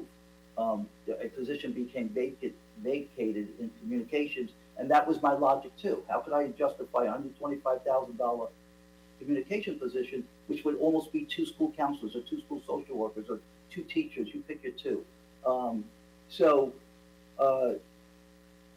the assistant director of special ed, is it absolutely needed? Yes, I left the 504 coordinator division-wide because that seems to be a real pressing need that I hear constantly. I'm sure you hear. So that position's in there. But I would, for purposes of superintendent trying to make sure every child is successful, allow teachers and parents have support, the assistant special ed director, I would support much faster than honestly I would support the AP position. All right, let's talk. I have social workers written. Let me then be clear. When you say counselors, that does not include social worker, or does it? No, the school counselors are 2 parts to it. Initially, it was to meet the SOQ requirements, and then the second part, which is what you have in front of you, is to avoid having itinerants at a school, that every school would have at least 2 school counselors full-time. School counselor would not go between different schools. And also SOQs, because even though the SOQs haven't changed, as our student numbers go up, we had, I don't know how many of those positions are. Finally, like 2 of them, I think. Yes, so a couple of them was because of increased enrollment. How many students is a counselor? Elementary is 1 for 500, that's the SOQ. And for secondary, I think it's 1 for 350, but I could be wrong. So 1 counselor for 500 kids. With regard to social workers, in the past, have we mostly had to rely on contracted social workers, or are we trying to hire from within? Social workers were good. The psychologists were not. That's where we have to get contracted. We're able to find MSW and LCSW licensed school social workers. I mean, social workers that meet the qualifications to get licensed as a school social worker. We don't have to contract out for those. So I think the board is asking you, are social workers in light of the discussions you're having across the state, is that give us a number, if you think that's something that we are going to require. Yeah, so the social worker that's targeted, the remaining 1, just so you know, is targeted mainly at the Phoenix Center to work with those students and families.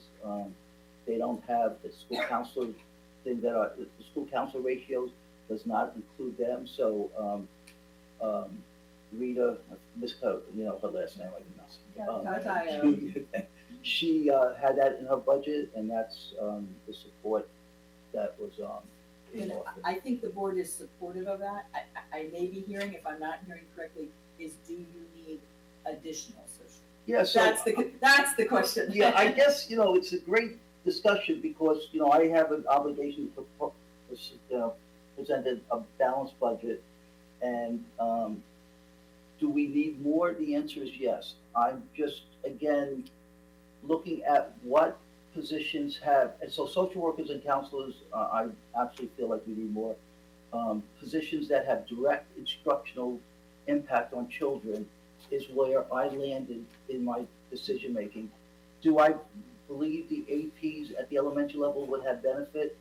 Yes, not interns, because interns cannot do teacher evaluations, cannot conduct eligibility meetings. They should not, because they don't have the authority to do it based on the state statute of an administrator. But let's set that aside. If the board wanted to, because it appears that there is an interest on the APs, I would just again encourage you to look at the 4 Title I schools that have 850 and higher to be your priorities to do that. May I ask you a question? Go ahead, Dr. Chase. Yes. So, if you were concerned about, say, these four elementary schools, if you had the option of either putting a social worker in there or an AP in there, would you have a preference of one versus the other? Yeah, so my preference would be the social worker or school counselor type position. And am I correct, a social worker is less expensive than an AP? Oh, yeah, that's for sure. I mean, just looking at these numbers, Yeah, it looks yeah. to me like it's. They're on the teacher's scale? So what would, Just a follow-up question to that, how much pressure does that put onto the principal that's running the school, if they don't have an additional AP to handle all of these cases? Because we all know that this is, it's a team that works together, so how does that impact the principal? Well, again, the principal, if you ask them to be fair to them, they would probably tell you, I would love to have an AP and a social worker, okay? Just like I would like to have some more positions in central office, okay? I just know that, I just feel that in the environment we're in, to have more administrative positions is concerning to me when there's other positions that we're not doing and we're not giving salary increases like we want to. 4 APs, I would imagine, would be at least 400,000, right, with benefits, if not more. So I'm not suggesting they're not needed. I'm just suggesting of all the priorities that are out there and the challenge of reducing the $12 million from what you guys voted on just a couple months ago. This is where I landed. So can I pose something then? So, scenario, if we went with adding back 4 AP positions, and you've mentioned that a mid-year introduction of something like that isn't an advantage truly to the school, because inevitably it might be a teacher in a classroom, you pull them out and now you've got that to deal with. But is a social worker, I mean, again, we're assuming so much, presuming so much about the state of their kids that they come back. I mean, it kind of seems, that it could be a super challenge, but then, we've got incredible teachers and incredible parents, rising to the level of Superman and Superwoman at home. And we may find that they're okay, but is it possible to add a social worker in a school if we later, using contingency or whatever, if we feel the need for a particular school? And are any of those Title I's, none of them have social workers? They do. Some of our Title I funds are used for social workers. Okay. Yes, they do. Ms. Young, I know, get back to you, because you Thank had you. one, and then I'll make it, and then I am good. I'm starting to feel neglected. So let me go back to what I said. I would love to have APs. I would love to have counselors, social workers. We have Superman and Superwomen, but we do have kids that the parents can't help them, no matter if they want to be Superwoman and Superman. We're going to have kids that are behind. They're behind now. They're going to be behind when they come back. That we know for sure. And if you follow the news, you know, if you hear what the sociologists, the psychologists, that we have one here, and the counselors and social workers are saying, is that these kids are going to be affected. They are going to be affected when they come back.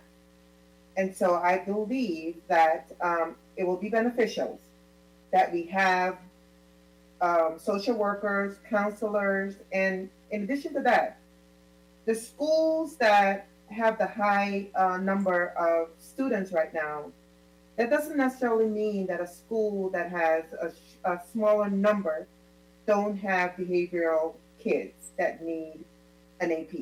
It's just an example. I'm all for APs. Don't get me wrong, but I am thinking about what we actually really need, and I'll go back to we do not have an analysis to know for sure that APs are going to really make a difference right now versus counselors or social workers. Ms. Healy, sorry. That's okay. I'm being patient. I'm generally not a big fan of adding administrative positions. But these positions in the elementary schools, and I'm not even talking about 4 right now, I'm talking about 2 that we talked about giving support to when we did the redistricting. And I'll go back to Moncure and Conway. If they are in fact over 100% capacity, there's much need there. The administrative position for the assistant principal right now is, as I understand it, and please correct me if I'm wrong, primarily engaged in special education. You know, dealing with the plans, the meetings, and spending a very high percentage of his or her time working on special ed, leaving very little administrative support for the principal. So the principal was out there responsible for evaluating all the teachers, making sure we have the resources we need, that the teachers have it, and our principals are amazing. Our vice principals, our assistant principals are amazing. I mean, they know the kids, but there's only so much you can do. So I am, you know, I would definitely like to see at least those 2 included in this budget and to start when school starts. I don't think they're going to be sitting at a desk doing paper. No, I think not. they're going to be out. Can I finish? Yeah. I think they're going to be out there, you know, in the hallways, working with the teachers, working with the children, and be hands-on. And the schools, when I go into schools, and the principal or the vice principal goes in and talks to, you know, the children and knows them by name, knows their family, knows their needs, that to me shows that they're engaged and they're part of that school. Now, the counselors, as I understand it, will have at least 2 counselors at every school, correct? Because we don't have any schools with under 500 students. Yeah, you'll have Right. So in effect, we are adding not a whole counselor, but we're adding a portion of a counselor to every school. So we've got the counselors there, the social workers. Some of those are floating, are they not? You know, if we need them, I know the Title I schools may have them by themselves, and some of these schools may already have them. So I don't want to take anything away, but you know, I see this assistant principal as affecting the entire involvement, you know, overall with the schools and the families. And it's Eloquently put, Ms. Healy. Thank you very much. I can't even say anything beyond what you just said, so thank you. Oh, you're welcome. But I'd like to start with 2. I think 4 might be a bit much this year, but let's see how this works. If it works really well, then we can expand it. but at least we're getting started and we're giving those schools the help that we said we were gonna give them 2 years ago. And I think that speaks to what Ms. Young was saying about wanting some data done. If we do start with 2, it does give us exactly what she was saying. It gives us data analysis to see, in effect, how is this working? Is this working? And should we progress to the next level? Well, If I could, and then Dr. Kizzo, this one will be yours. Most people know that this AP and I don't even want to call it, I call it an AP position, but it's going to sort of what we're all talking about. We want additional support in potentially our neediest schools. That's what I'm looking forward to. That's what I'm looking at. And I think some of those needs, whether we have a crystal ball or not, are going to be more increasing in the coming year. Is there a way, and I don't know if that's to be discussed with, I still would like to go with the top 4 for the title, and to talk to those principals that we put a placeholder of a support position. That can be a social worker, because I know certain elementary schools, they may want that social, that they have those needs. They're gonna know their schools better than I do, and Dr. Kizzer, you know them better than I. But a placeholder of some type between a, like, social worker, and poor Chris has gotta go now, what's the average between the AP job and like what you would put for a social worker? And put a placeholder for that, for 2 to 4 of those positions, to talk to those schools, because I also too don't want to dictate something you don't need. I know they need support, and if somebody says my support, I would prefer not to use my Title I dollars for that because I could use them here. Does that give you, and like I said, I know there is not full support yet, but would that be a possible way to meet the needs as we see them, and I think that you see them, and give some flexibility? I don't know, and like I said, I'm just throwing that out as an idea. okay, so it's a very unusual position when the superintendent's arguing against administrative positions. I have to just let you know that you won't see that happen often. I guess I'm not gonna say, if the board wants 2 or 4 APs, my greatest concern though, is I'm hearing other positions that you wanna add back, which means now we have to subtract somewhere. So I would probably feel much more comfortable, because the day when on the 12th, when you agree on the budget, then I have to now lead with the budget that you agree upon. So I guess I would feel more comfortable with this conversation is, what are we going to now reduce in order to get, because I heard the 10 bus monitors, I heard the assistant special ed director, counselor, social worker. In my mind, I'm up to almost $1 million, to be honest with you. And we worked, and this was done not impulsively. There was a lot of deliberation in these conversations. So again, I'm not opposed to the APs. I'm only opposed if it's going to begin to take away things that I really believe as a superintendent is needed for our school division. So maybe we I was should. trying to cut in the middle to Yeah, like and I meant support position. Where are we going to somewhere find the funds to support? Because we now are not going to, they already decided. The state has already decided. This is our number. And you know what, this is where I'm going with this also. When I said, you know, we need to decide on what we want and what we need. And I'm saying again, this top-down approach that we're pushing AP, I'm not against 4 APs. If you want 10 APs, then fine. But I'm going with what the superintendent is saying. For example, this is what I need to work with and make our school successful in this climate right now. And you know what? If you all vote for it, I'm just one vote. If you all vote for it, then fine. But as long as the AP that you all select for Moncure could speak Spanish, because when Ms. Healy talked about walking in the school, when I walk in Moncure, I'm the translator there.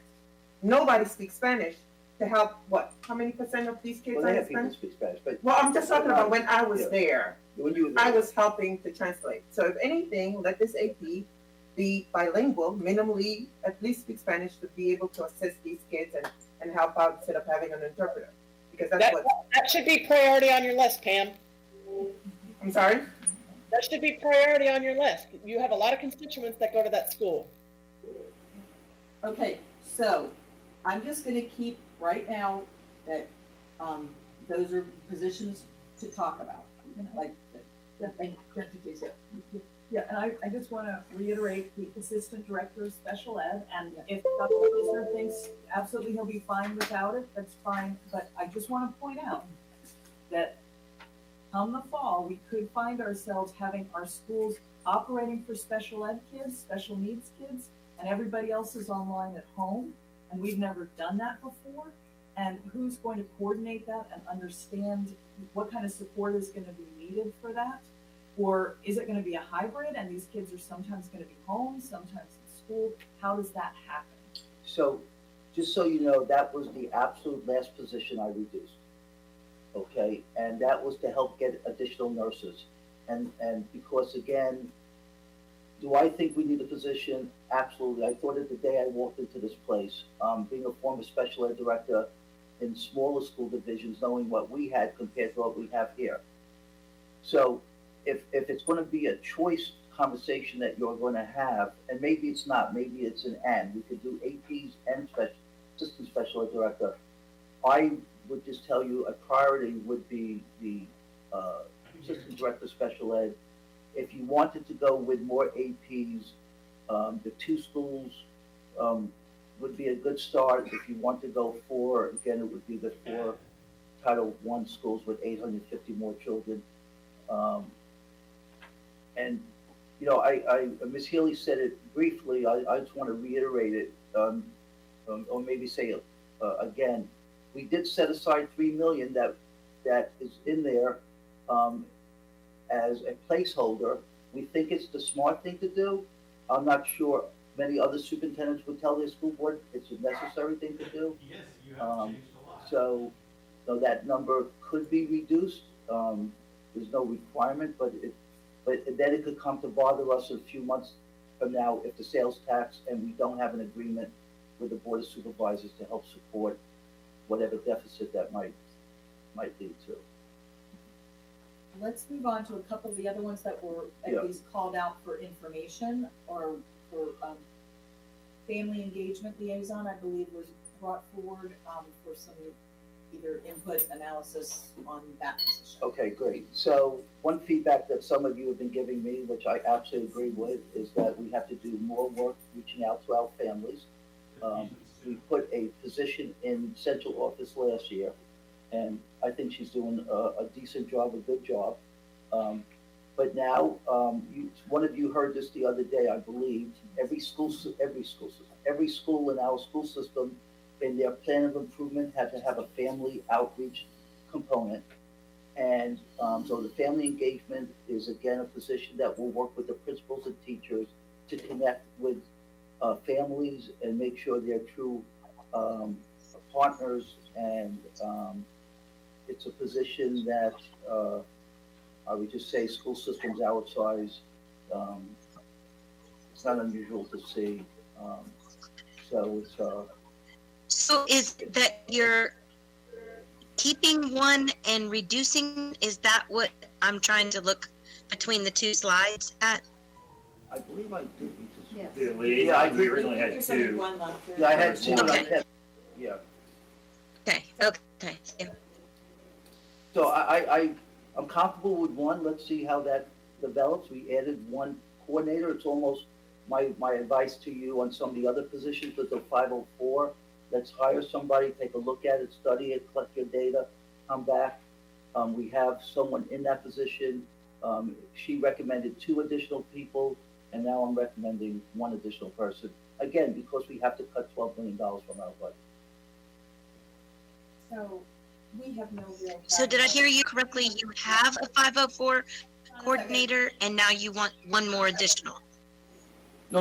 I'm saying I kept the 504, but I did not keep the assistant director of special ed. Oh, That okay, thank you. is still in the budget. Hold on, Ms. Warner, Dr. Warner, sorry. That's okay. So the family liaison coordinator could effectively also help with online learning resources for parents as well. So, or would that not be part of I don't really think so. I think that one that position is gonna be more embedded in the technology position.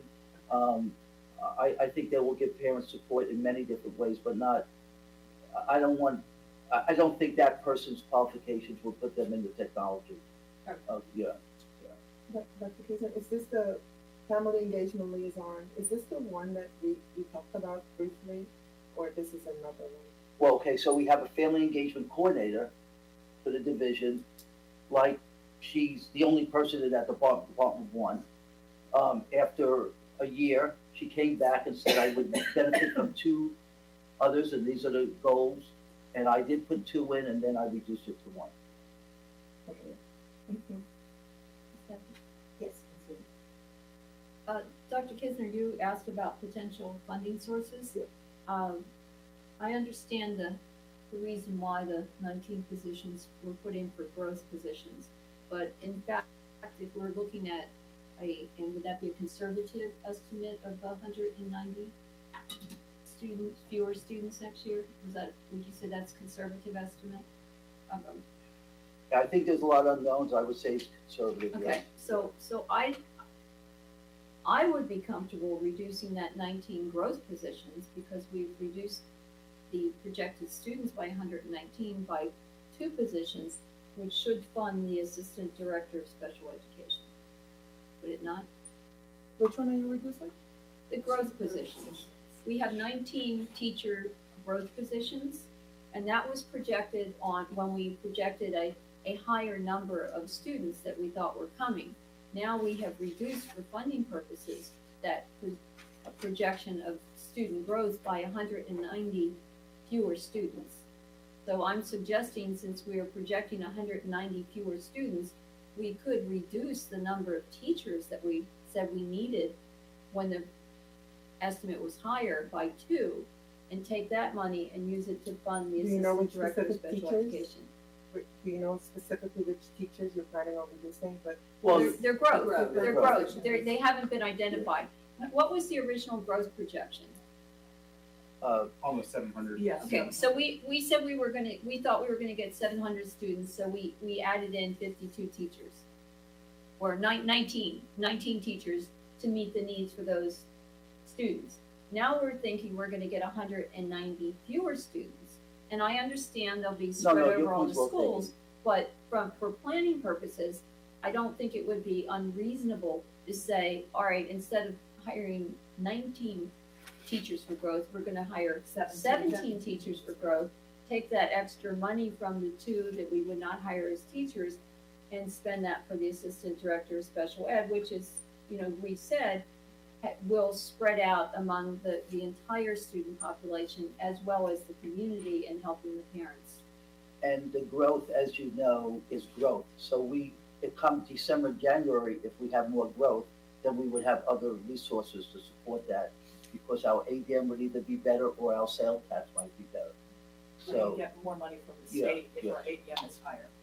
So I'm hearing from, many Good people idea. that we want this special education assistant director. So if we can just take out 2 growth teachers and add that in, then we don't have to have any further discussion on that.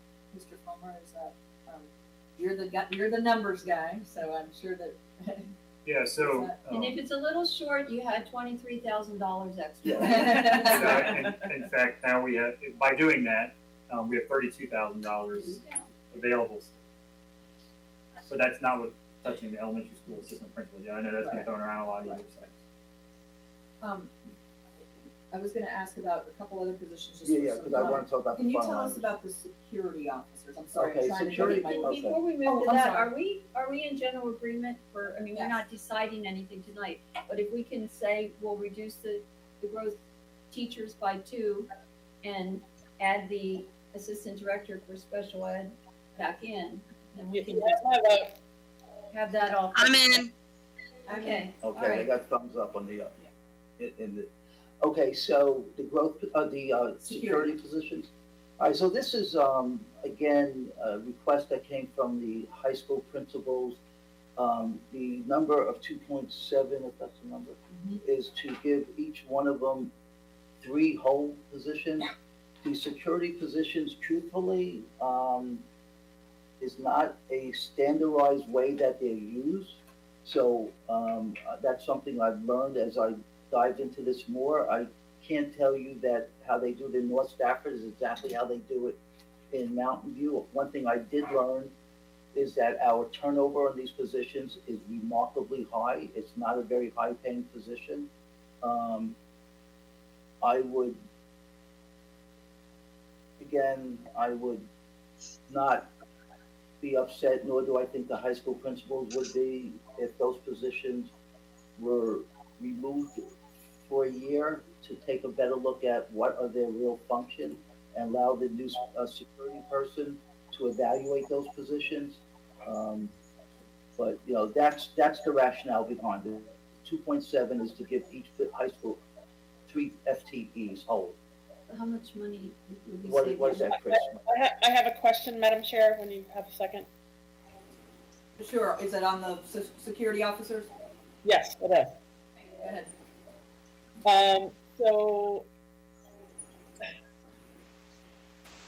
my concern is if we, is this something that we're looking at keeping or cutting, is my point. Adding.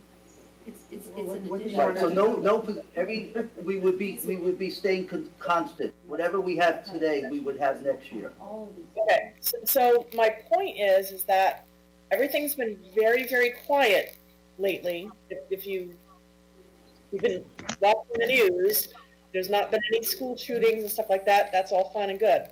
I guess my concern is that I don't want to lay down and let, I'm not sure what I'm trying to say. I want to make sure that we can have money if we need it to strengthen this. If it comes down to it later on, we're done. I think my comment to that was something that Dr. Kisner was talking about, that we are retaining or adding, which I think there was general agreement about, is our safety and security coordinator. I would love to have the emphasis be put on hiring that person, having them do a top to bottom, and then as we're talking about, let's hope that revenues increase and mid-year that person gets boots on the ground for 4 or 5 months and comes to us with recommendations of what is needed in all of our schools. Right. I would feel very comfortable at that point putting that in there, but I don't know if I want to tell somebody brand new coming in, here is where we know that these people are needed. I'm not saying they aren't needed, but they may identify broader needs throughout a variety of our schools. That I don't think it's a never fund, but I would like to understand what their role may be, and I think we're trying to get there by the Right, and I get that, and for the purpose of us having this conversation in public, I just want to make sure that we're all having the conversation that, yes, this is top priority for us. Safety and security is up there.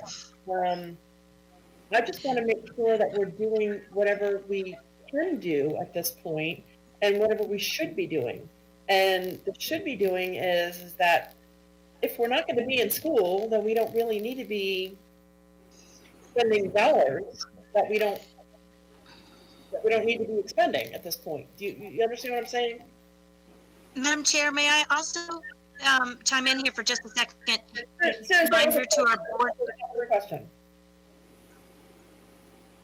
Do you understand what I'm saying? My point is I want to make sure that parents and parents aren't. Okay, never mind. Go ahead with your question.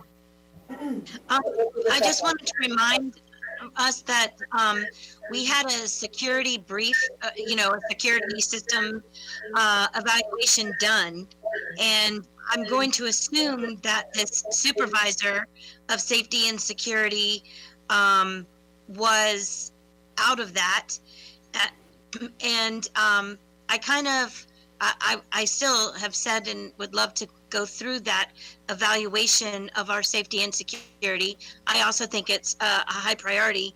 And I get what Irene is saying is that, you know, if we're not there, do we really want to amp up our staff on that? But I would very much love to echo sort of what you said too, Chairman Howard, where we have briefing that hasn't to us yet. We have a supervisor, and you know, between the briefing and the supervisor, maybe they can give us a better picture of what we truly need. To go on to this, first of all, we're all concerned about the safety and security of our schools. I don't think that's ever been in doubt.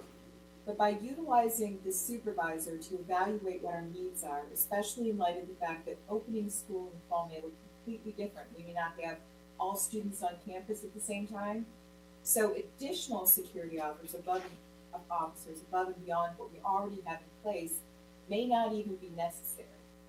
And we're only talking about a deferment of those positions until we get an evaluation, until we incorporate the recommendations in our security analysis. And maybe those are something that we can eliminate from the current budget just for the sake of saving money. But we have contingency funds so that if it becomes necessary, we can easily fill those positions. We could say, look, there's a problem. All the kids are returning to campus. We're going to have the regular students enrollment at brick and mortar classrooms. We need to bring these special security officers in place. We can do that if we have to. But I think it's something that we seriously have to think about, especially in light of the fact that we don't know exactly what the school enrollment is going to look like next year.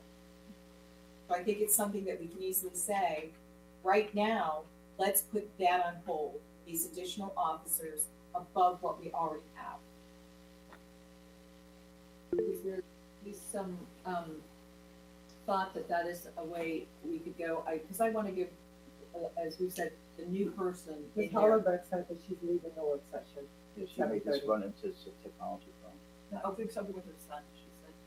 Okay, that's fine. Mrs. Homer, can you tell us what that savings would be? Oh, I'm sorry, Ms. Healy. Yeah, that was my That was- question. Going full circle, back to the beginning, how much? So that's eliminating all the It's additional. 2.7. Yeah, so it's 2.7 about high 100,000. school. It's about 100. It's almost one assistant principal. I had Maybe there's still 30,000. some money in, so there's enough for. And remember that we do have that, One more. security, we do have that security money, that 250,000, should there be, in my opinion, a critical need. I know, you know, just saying that we do have some support for security. I think this position needs to be looked, when I heard the turnover rate on these positions, I just say we have a position that has a title that might give a different impression than what it's actually really doing. I just think this needs to be studied very well. And I think the supervisor of safety and security should definitely say.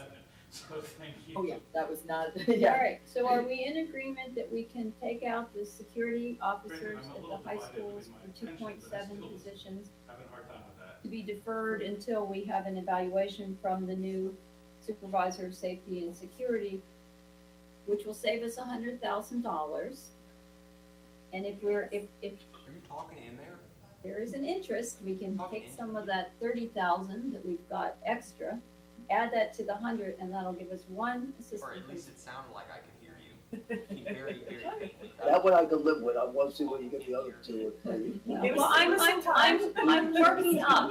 I'm from the bottom up. I'm not from the top Okay. down. This is But muted is there- here. Okay, I mean, I didn't think I was To- hearing to you think from about. that, but I was just Or making sure. let me just ask this, is That there was anybody really that, Yeah, that no, doesn't I want to couldn't understand what look you were at the- saying, so I think I was just hearing Because you. I'm talking in my and I'm saying two now, not that I wouldn't want four, but I think two is probably No, more I think you were, I achievable was just hearing you like this. Cool. within Yeah. the constraints of our funding here. So I'm in general, I'm okay with what, the board, decides, but, I am looking at what we don't know that is coming down the pipe.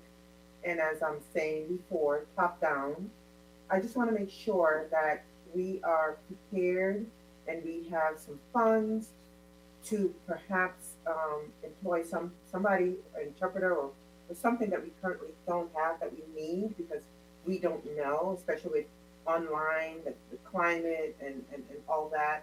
I just want to make sure and to be prudent and to ensure that we're being conservative because we might have to cut even more.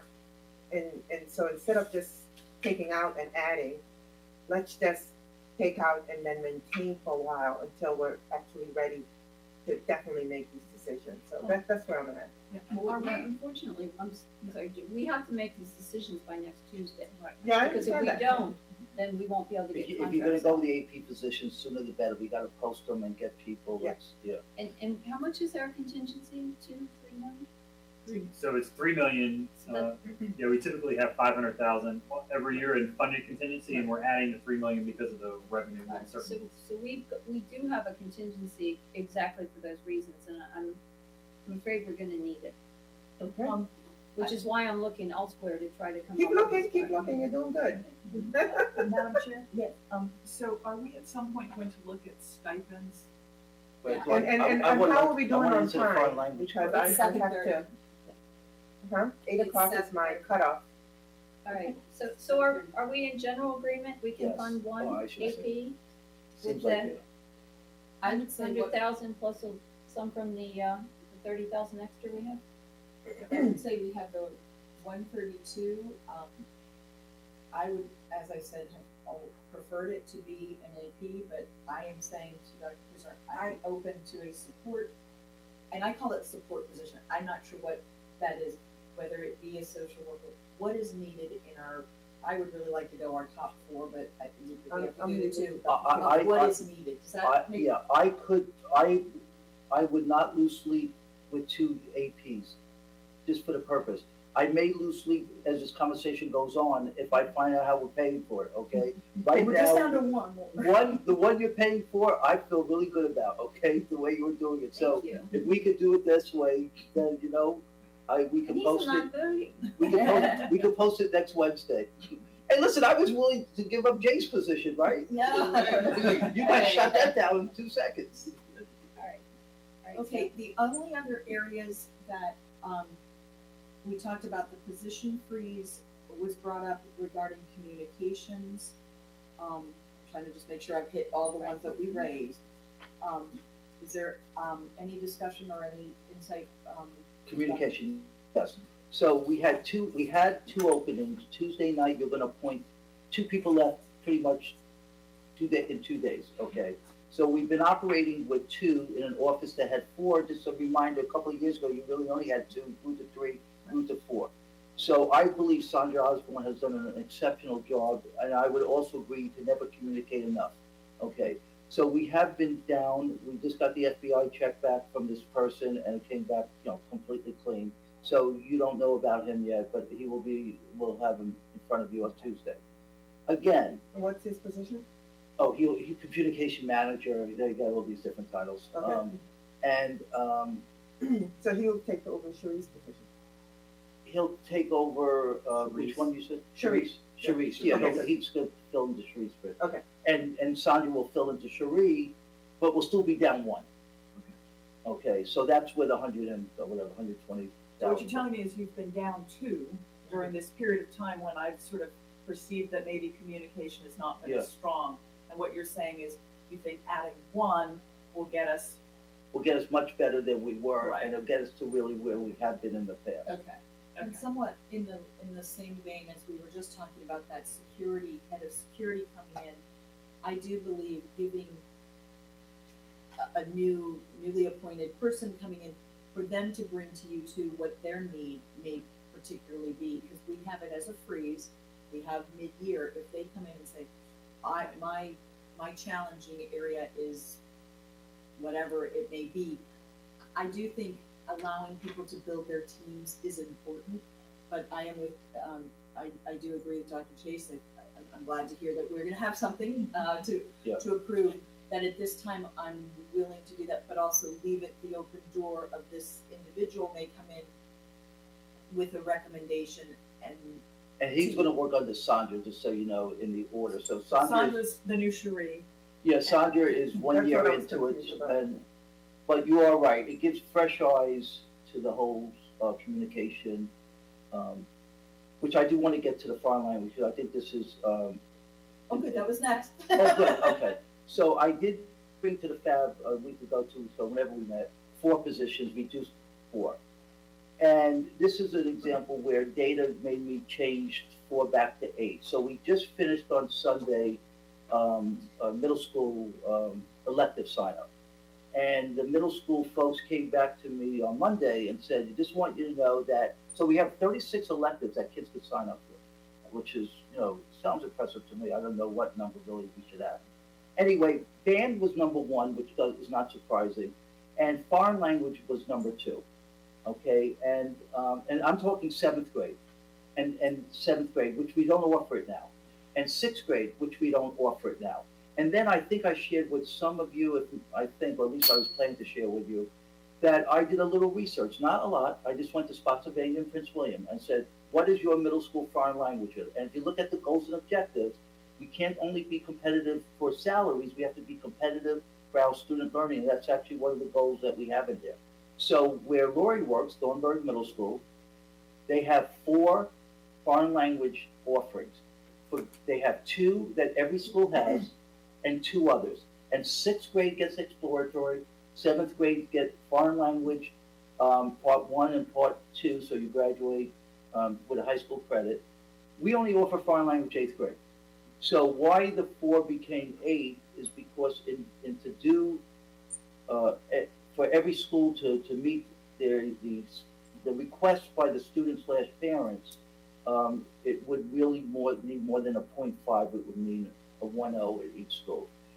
So that's so that's what I'm hoping, and that's the rationale behind it. I don't want to also give the impression that if you did bring it to 0.5, we would not make it work. Also, we would make it work, but when I went to the FAB, I did not have the data, and the middle school people did not have a chance to talk to me about the new numbers. So that's where we are.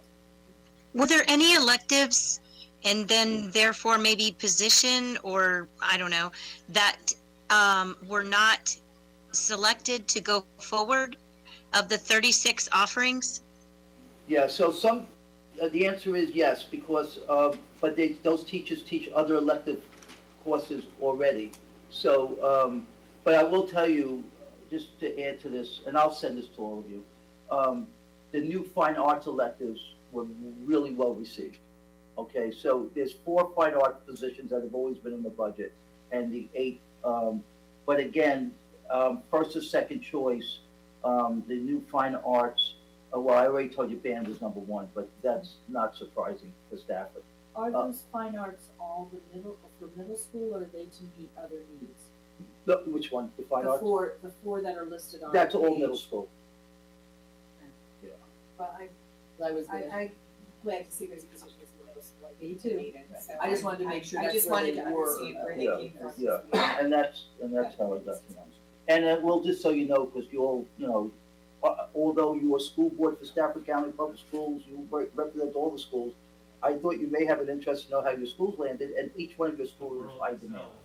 Okay, so every one of your schools, if you want to know the numbers, I could spell them out for you if you're interested, but I'd rather not. I'm excited and I feel very strongly about languages, especially because, and also fine art, but especially because they could use, band. My kids did band, and 2 out of the 4 dropped band in high school, but they continued with their languages all the way through high school and into college. And so even if some of these students don't go to college, they could use these languages in the workspace. So I'm for keeping those, and definitely to keep those positions there. Okay, I know there was some discussion about the elementary school, Paris, sorry. I know I talked about the pairs and I talked about the bus monitors, but under the circumstances, I'm going to put that off for a mid-year review or see where we are with those. Mid-year, we should know how much of those contingency funds we need. I mean, my only goal right now is to try to find funding for that second, AP. Which I have some suggestions when we move on. Okay, Oh and my I get gosh. there. Not languages. Let me do a quick wrap up on that. Also with the paras and with the teachers, I know in the past, as Healy may remember this, we did give the superintendent, flexibility to actually hire whether it was a found teacher or para within that year. section for growth. Because let's say we don't have enough in a particular school at a certain grade level, or we are out of that, and you need two paras, that might be there was that flexibility. There's a lot of Like things when we I gave it can one do. year, does that? Right, but we didn't really fund it. That was out of the contingency, so I don't know. So, I mean, how I far think we wanna that's go and something just. Yeah, we had a From my situation this perspective, year at Park Ridge where we couldn't get a teacher. We had Right. we had to put a para. It was a very complicated situation, but it was a first grade situation where a para was put in a class in lieu of a teacher, and that it worked. It's not a preferred practice, but sometimes it's a required practice. But even if you need them as Again, support, this is I the think that's whole- just, we're gonna be Proceed monitoring that, fire so. against us trying to give So out it's- aid what and to live up to God's word. You froze again, if you had to step down because, and then it Special froze. ed. Special ed, it's all It's all special ed. special ed, yeah. So I don't know if we, if that has to be classified as special ed, or just the general category for paras, so that whatever the needs are. Yeah, that's good. I think those are required. Just talking about it. Are they all mandatory for us, the 15 special ed? No, I could hear you that time. Yeah, well, many of them are. Some of them are staffing standards or best Yeah, I practices. turned the But TV up. to in hear our you. eyes, they're I can hear required you because muffled. I can't understand what you're SOQ saying. state standards are so low, Audio. and in reality, they're required in order to continue operating effectively in this We classroom. cut Can we these come back to microphones. that so thought, Ms. Hauser, when we get through the whole budget? Because I think Yeah. what you're I would talking be the about only is one that would be on, potentially but it's unplugged. coming up with the budget and then saying, in addition to this funding, we will give the superintendent certain authority to hire, and it would come out of the contingency funds. And I'm certainly willing to discuss that, but Not, right, it- let's get a budget Ms. passed. Young, you have to leave at 8. I mean, we're, Yep. we're moving, So say, getting closer. okay, so it sounds like there are some other areas, I think was stipends where we wanted to go next. Sounds good. Okay, Stipends? specific, hold on, I didn't get to my page yet, I'm sorry. Page 19 is the summary, Thank you. and tab 4 is the detail. 3.9. Okay, let me open it up. Any specific questions for the superintendent or suggestions? Who do you want to start? Oh, no, Well, let Dr. Dr. Chase. Chase, go ahead. All right, so, and Dr. Kisner probably already knows this. I have some concern. I know this year we went ahead and paid out the stipends, even though some of the activities ended up not happening. But when we're talking about having contingency and flexibility in the budget, I'm looking at, $120,000 for assistant football coaches. If we have no football season, I don't think it would be prudent to do that. So I just have a general question about, can we perhaps, instead of having this written in some understanding, like I just signed a contract to teach with the understanding that if there aren't any students, then I won't be teaching and I won't have that job. And so it would seem to me that people who are signing on for some of these stipends, if these events don't happen, then perhaps that money should not be spent in that way. And I know for me personally, as a teacher, if I'm putting in all the extra work this summer to be prepared for potentially being online, the idea that somebody is getting paid,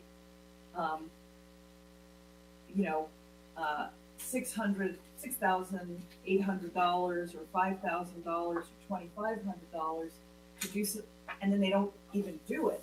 And I've been working like crazy all summer. I would feel pretty upset about that. So that's just my take on stipends. I had made a question, when we went through this first, is what is the status of fall sports? Have we heard anything Yeah, that's a from great the question. EHSL? So today, and I don't want to put my cell phone back on, but today the VSHL Executive Committee was meeting to talk about fall sports. I'm not sure if they were making a decision. So I know, I actually talked to, the executive director on, today's Tuesday, no, today's Thursday, on Tuesday, and, I just would say it's like everything else that's going on right now is uncertain. I think the, practices, we're going to learn in a week or two, I believe, the governor's restriction about school grounds. So practices might have to look different. What I feel though, and this is just from professional gut, that fall sports will take place. I really think fall sports, it's been, will take place because it's mainly an outdoor sport. It may look different, you may not have fans there, things of that nature. But time will tell. I think the VSHL will make a decision relatively soon because summer practice, the new rules are you can practice pretty much 12 months a year now. They kind of removed the restriction. So, but I don't have a real answer for you, except I know they were meeting today. My other comment is that I think we need to explore our contracts for these stipends. So let me just thank you for bringing it up. So Lisa Boatwright and Patrick Burnett have been working with Jennifer Parrish to address our contracts for everyone, to address what you are all thinking, that there's great flexibility on the part of you as the board on hours and days, and also compensation if the task that you were assigned to do stops. So we may end up starting and then discontinuing. So I know today, as Lisa Boatwright called me, and she spent time with Jennifer, and they made the changes, and her and Patrick and were supportive of those changes. And so I don't, if you would like, I could have Lisa come to one of the meetings to give you real specific. I don't want to give you the impression I could tell you what they exactly are, except they look different than the contracts that went out last year. Because what I want to do is to maintain some flexibility as the employer in terms of paying this. I'm not talking about the teacher's salaries or the staff, but in terms of the stipends, because that really is for extra services. And if those services are not required or needed to be provided, then we really should not be paying up to $3 million, for that. I'm not suggesting that all of it would be a savings, but certainly, there may be some areas that we will be precluded by either the governor or, the environment from doing. So I just want to make sure that there is room in here, that we are not going to be required to pay, the full stipend if in fact it is not possible for that work to be performed. And not any fault of the employee. I'm not disagreeing at all. We budgeted with the assumption that the year is going to open up as it has. And then we could peel back when we find out that assumption is wrong. So my comment is I'm into physical distancing. I do not believe it's going to look like it looked last year. And I don't believe every sport should begin. This is just me. I don't know what's going to come down from Dr. Northam, but I just believe that we should look at the contracts, look and see, make sure that they are aware that they cannot depend on this money to supplement their day-to-day living, and that something may change. So that's where I'm at with that, especially if we're not going to have the sports, especially indoors. Yeah, I don't think there's any of us have disagreement. I will just say this, their stipends hopefully are not supplementing a lot of their income because it's not a significant amount. But regardless, I think this year we did what we had to do because the school year just stopped. Next year we're planning differently because, again, long-term subs, all those positions that we paid out are not going to be paid next year, until we start, then we'll have to revisit. So, but for the purposes of the budget, I just said, okay, until we know for sure what's gonna be different, if the school year looks like it did last year, even if we have to delay a couple weeks, say sports will start, and I'm making this up, September 15th, instead of, games happening in late August, then we would have the money instead of now, where do we find the money? So what you're saying is that we can't predict that we can write the contracts so that if these teachers aren't required to coach or Absolutely. aren't able to do this, we can withhold their, we can say that stipends canceled. But we can't predict what that might be, so we have to still leave all that money budgeted as a place. And I'll have Lisa, we'll put on the agenda for next Tuesday to talk to you about the changes, okay? Because I don't wanna, Can we see those draft contracts? the answer So is yes. this is not your money that you're gonna be looking No, for, no, the no, second this one. isn't my money, but this is something that's important to me, because we're talking about potentially millions of dollars that Yes. should not be spent if we're not able to have the services that it was intended to be provided for. It's true, but we don't necessarily. And we will, If we move on, I'll tell you where I am. We're waiting, come on, I haven't Okay. been, Yeah. okay. Just in that same vein, with regard to, as we say, even if the sports are not canceled, but if they are curtailed, we may or may not need as many coaches or others, so I wanna make sure as well, we have that Correct. flexibility. Yeah, think I that's just what wanna, I Dr. just wanna make a Warner was statement saying. as your superintendent, I feel like I owe you this statement, okay? Sports, regardless of what people may think, is one of the most valued component of a school system. Sports impacts thousands, not hundreds of children, middle and high school level. I know from social media, I'm not gonna say all, because it's not all teachers, it's not all principals, it's not all schools, that many of our coaches have been reaching out to their students and have been doing like virtual exercises and conditioning, because I've seen it. I've seen the video. So mine has, What's that? mine has. Yeah, I don't want to give the impression that we paid people and they weren't doing things. A lot of them have been doing things. And honestly, goodwill with our community is very important. And I think last year it was Brook Point or some school with a coach, a wrestling coach, and then a track coach. Soon as the world erupts around coaches, we're all going to hear it, okay? So I'm just saying, of all the things that are in front of us, I appreciate it. If they're absolutely not going to do anything, if sports is not going to happen, then it's very hard to figure out how you justify paying somebody. I'm all there, okay? But I just want to say, I don't want people to be listening to this to think that we're not anti-safety, we're not anti-sports, okay? We're just trying to manage an unpredictable budget. Nobody's suggesting cutting this. What we're asking is there a way to recognize a savings if in fact the services are not able to be provided because of either a governmental mandate or the general environment, that's all. Or if our season gets cut in half, are we going to be able to realize a Amend savings the of half contract. of it? That's all. We're not talking Right, about okay. what's I'm been not done. saying that. I won't. I just and want to say, not talking well, I'm about not going to say cutting more, this but then out. of course I will. The coaches do a lot more than just their season, okay? Again, I just because I've had 3 daughters that went through sports, and I just see, and I would just suggest that we should look at it. I'm not disagreeing with any comments of people saying, I just feel an obligation to acknowledge the work that they do and have been doing.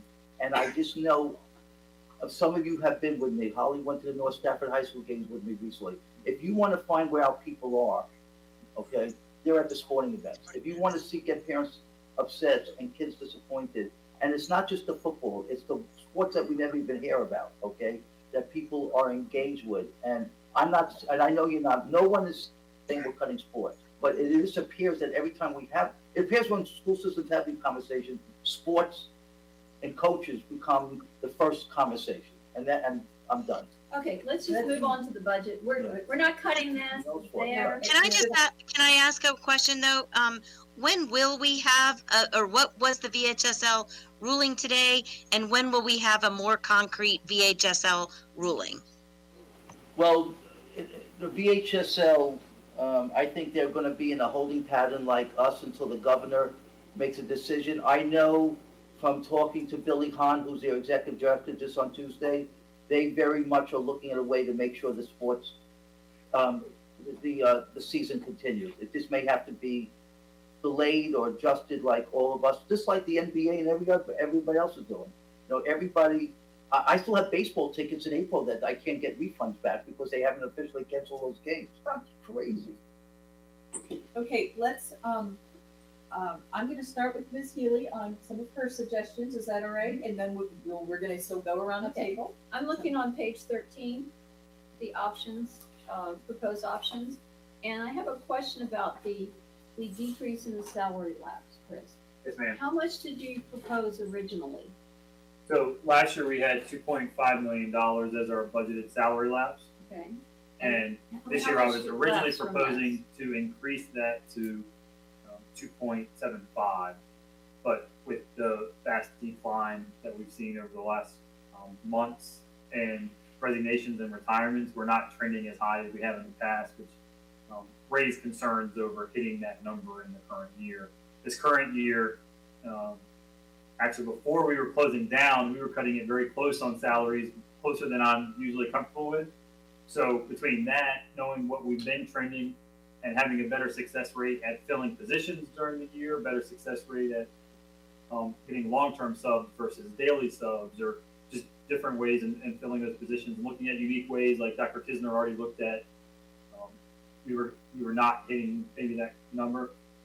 So what are we at for this year? So this will bring it to budgeted salary left at 2.25 is where it's sitting right now. But for this current budget year? Well, it's Where are we? still a moving target, so I don't have an exact number for you. I can give you a better number. It usually it's probably in total salary lapse, I'm going to say in the $3 and $3.5 million range, and that includes all of our benefits and everything, obviously. All right, so we But that- budgeted 2.5. We budgeted 2.5, and it's in the range of 3 to 3.5. So Right. there's a difference of about 500 to $1 million Right. difference. All right, and I understand what you're saying. And when you projected the budget, you actually increased it from 2.5 to 2.75, Yep. and now you're suggesting we go back to 2.25. Correct. So what would the risk be if we made that 2.35? Well, the risk is we don't have the same amount of turnover this year as we did, and next year as we did this current year. So rewind to last summer when we had turnover, I think around the 15% mark, and then we had. Right, but if we're going to be at 3 to 3.5 this year, and really for a few months, there would be no turnover, because who would resign when they're getting their check anyway? I mean, realistically. Well, we're looking forward at people you typically have put in the retirement paperwork by now if they're retiring. Okay, but so that's a we'd be large falling- portion. I'm sorry, I didn't mean to interrupt. No, you're good. But we'd be falling behind anybody who retires. I'm talking about salary lapse, which is when somebody leaves during the middle of the year, or we don't fill a position and it sits vacant for a while, and Correct. we don't have a sub or whatever. So you said this year we're projected to be between 3 and 3.5 million. Yeah, and I can get you better And numbers. you're but, comfortable with 2.25 million. Yep. So my question is, what really is the difference between 2.25 and 2.35 when we're already at 3 to 3.5? We know it's going to be lower, but is that 100,000 Chris, say something that yes, will that's the make a AP, difference? let's move on. Yeah, so now that I understand That's- what you're saying, I'm comfortable. sorry. I need a Obviously, whiteboard too. yeah, obviously, Or blackboard. obviously there's a risk. When I reduced it, I went with an even number, 500,000, knowing I wanted to decrease it from where we were at to 2.25 seemed like a reasonable number. I'm comfortable with the 2.35 if everybody else. And then we take 15,000 more, 13,000 more, I think, out of your Well, we It thirty, reduced, it's 32 down now down to from 20. 32 to. You still got about 23. 10,000 left. Yeah. From 32 to 23. Yeah, Now, do you have another option? Well, that one seems pretty good to me. If you need me to come up with another one, I can. Well, let me go around, just so we have. And some just so other- you know, this VSHL, the only thing they decided today was today they officially canceled spring sports. That was the action they took. Thanks, good to know. I do have one thing, we put the $250,000 placeholder in security items. But looking at the proposals, there was 5 things on our list, and 2 of them were about $400,000 underpriced for CCT, expanded CCT gates and fencing and other things. And I'm just wondering if for this year and until the coordinator, we could maybe reduce that from 250 to 150, which is still above some of those other, some of the more general recommendations that were made that seem logical, like the curtains in the classroom windows and the security locks, and I can't remember the other ones. There were several of them. But again, a lot of any other changes could be added to a future budget once we have information from our new security coordinator. So I don't see why we couldn't easily reduce that to 251. And put that as another option. And then we could leave the decrease in budgeted salary lapse where it's at potentially, or Potentially, something else. or yes. But that was a decrease, that 250 was a decrease. But also this 250, I think is a one. So you'd make it 350. Gotcha. So, Yep. so if we reduce that from 250 to 150, it gives us money for things, for one-time purchases. Right. But I still think it's a viable option. It's reallocating that 100,000. To where? So it was originally 500,000 as an increase in the budget, and so what Dr. Warner was saying, increased it to 350 instead of a 250 reduction, so it actually gives us that 100,000. Right, It decreased it to 150, from 250 to 150. correct. So Yeah. we keep lowering the number. Yeah, some of us are talking how much we're cutting. Saving it. Yeah, Right. we're Depends on whether you're talking, going up or down. yeah, which one we're cutting versus adding, so we're gonna add 150 in this year, Yes, which is a reduction from what was in the Right. budget by 300. correct. I'm gonna go to Dr. Chase.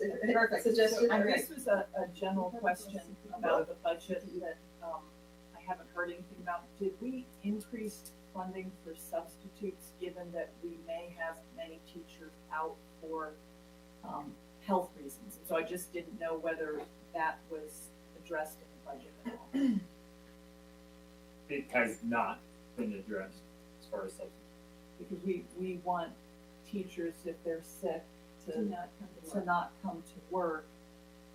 And so, and we said we weren't gonna penalize people for not coming to work, but we may have to hire more substitutes to cover for that. Or is the plan gonna be if a teacher gets sick, everybody in that class is quarantined for 3 weeks and not in the schools anymore? So I just wanted to know if we had a plan for that. But we're gonna have plans for coverage. It did not include to increase, the salary of substitutes. I'm not sure substitutes will be any more excited to come to work than teachers. The board usually takes the action to increase the sub pay to a formal action. I think they did that last year. I wasn't 2 talking years about ago. increasing the pay, I was just talking about increasing Oh, the the hours. increase. Might need more amount. substitutes Oh, because yeah. teachers won't. Well, I mean, again, the answer we made. I mean, I don't know. I mean, Looking at potential of being days that we are closed, that's actually gonna create more savings, because we're gonna not be paying the substitutes for those days where right now we are, or in a typical year when a teacher's out, we have to pay a sub, or if the school's out. So, we'd be saving money if there's any sort of a school closure. Right, I'm just thinking about if the schools stay open and the teacher gets sick, that teachers aren't gonna be out for just 3 or 4 days with the flu. They're gonna be out for 2 to 3 weeks because they're gonna be quarantined. So that was my only question. But if you all are, It's even after they are done, they're 10 days beyond the Right. last payment. Right. Is the quarantine, so I mean, yeah, we can keep teachers out for a long period of time.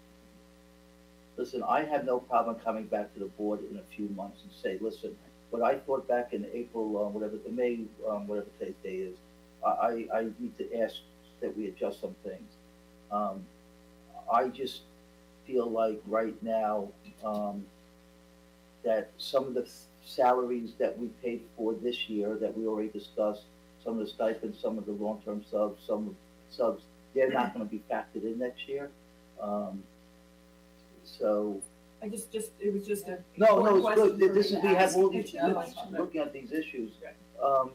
Again, and I greatly respect this conversation.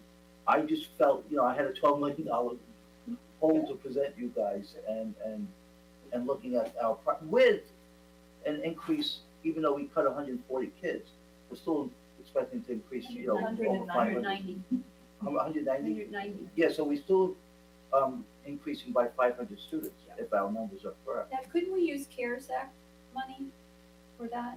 No, well, we The could. subs- I mean, if we needed to, because we're gonna have some of that money in reserve, right?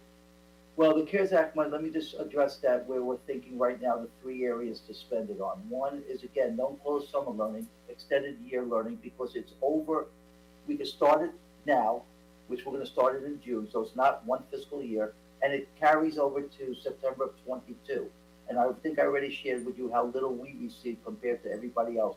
So Spotsylvania, they got 2.9 million, we got 1.5 million, we have 5,000 more children than they do. But anyway, setting that aside, the second area is the 5 nurses for the high school, the 5 RN nurses. And then, was it money? Cleaning Cleaning and cleaning supplies. So it does, that 1.5 does add up pretty quickly.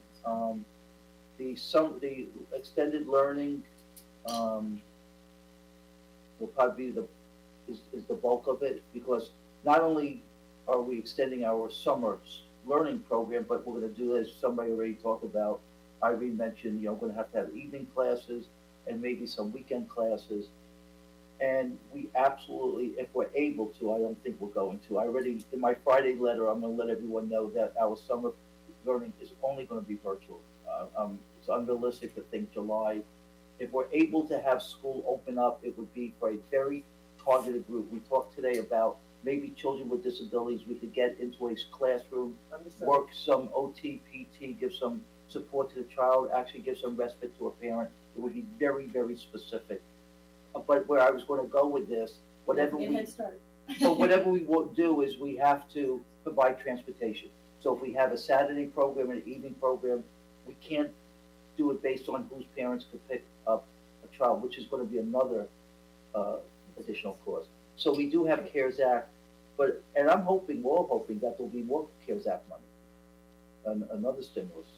I just want to make a comment before I leave that, I know the Board of Supervisors, they cut, $14 million? Because they went down, they dropped the tax to 0.98, right? 97. Okay, They so, equalize the tax rate. yeah, but I mean, I'm just saying, they saved 14 million, right? They cut 14 million, but my point is, let me finish. My point is, they had 14 meetings, they only received 1 letter from a parent.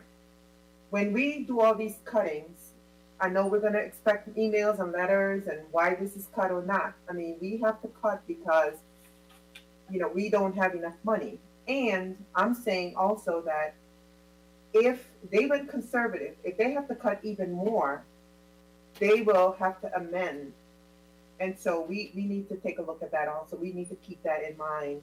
And if they have more money left over, they will probably, allocate more money to us. So that's something that, we have to think about. But in terms of what you stated about the school, Dr. Kisner, I just think that we need to start as early as we can.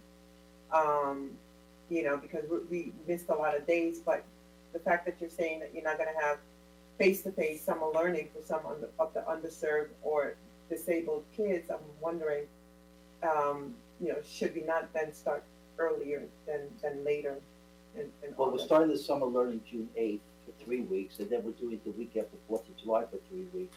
So we are doubling our summer learning, and for the high school kids, we're actually starting late May they're having 3 sessions. So we are increasing significantly, not only the length of time, but the number of children that are gonna be, involved in it. Okay, good. Yeah. Thank you. Sorry about that. All right, Ms. Young, any other comments or areas? Ms. Randall, any comments or areas,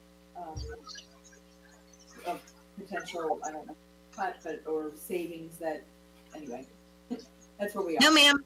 No, ma'am, I'm listening. Why does her background look a lot nicer now? It's getting darker though. That's right. It's very nice and light and pretty green when we started. Yeah.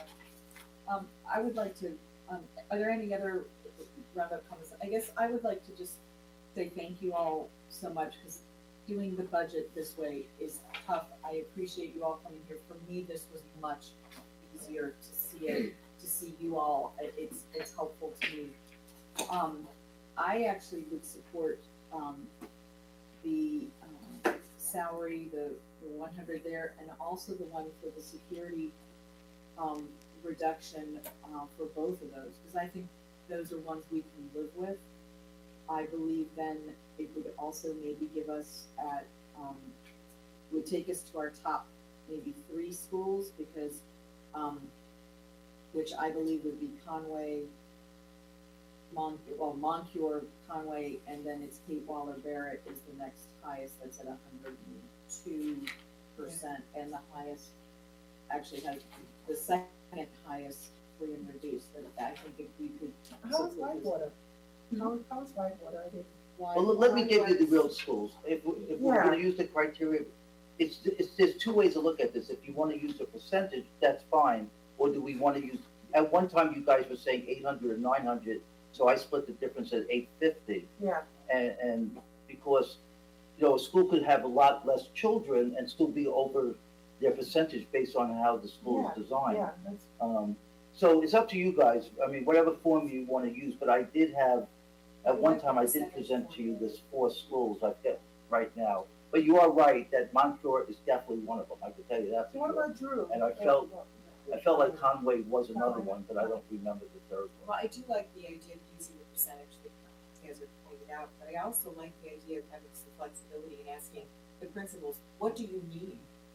What really suits, what would help you the most? What position would help you the most? And if it's an AP, then absolutely give an AP. If it's a social worker, if it's something else. Yeah. But I don't know that I want to be dictating, we're going to give you an AP, because maybe that's not what they need. Maybe that's. I will say that the schools that I toured, they were asking for AP, even though they weren't big schools. Some of the ones that I did, I had the big and the smaller schools, and they all said they would rather have another AP. It got so much darker, Susan. Yeah, it's getting dark there. It's getting darker where you are. I don't wanna be anti-AP nor anti-principal. We're not. We're not gonna find a principal who's not gonna ask for another We're- AP. I'm just gonna tell you, if there is, let me know where they are, I'm gonna hire them. But I would like, and maybe you're planning to do this, if you're gonna have a discussion about the salaries to help HR get these contracts out. And Make that sure was the one of Moncure my one- next question. It sounds like with Mr. Fulmer that we have found savings of approximately, Well, I don't have our total savings that we identified. I think the ones that, no, but 310. 310 is that's the around number. where I am. 310 plus his 23. Yeah, so we're looking right now. We're only looking for $10,000, a little under 10,000, and Can you find And 10,000? I will find. we have What's this for now, I 3 think APs?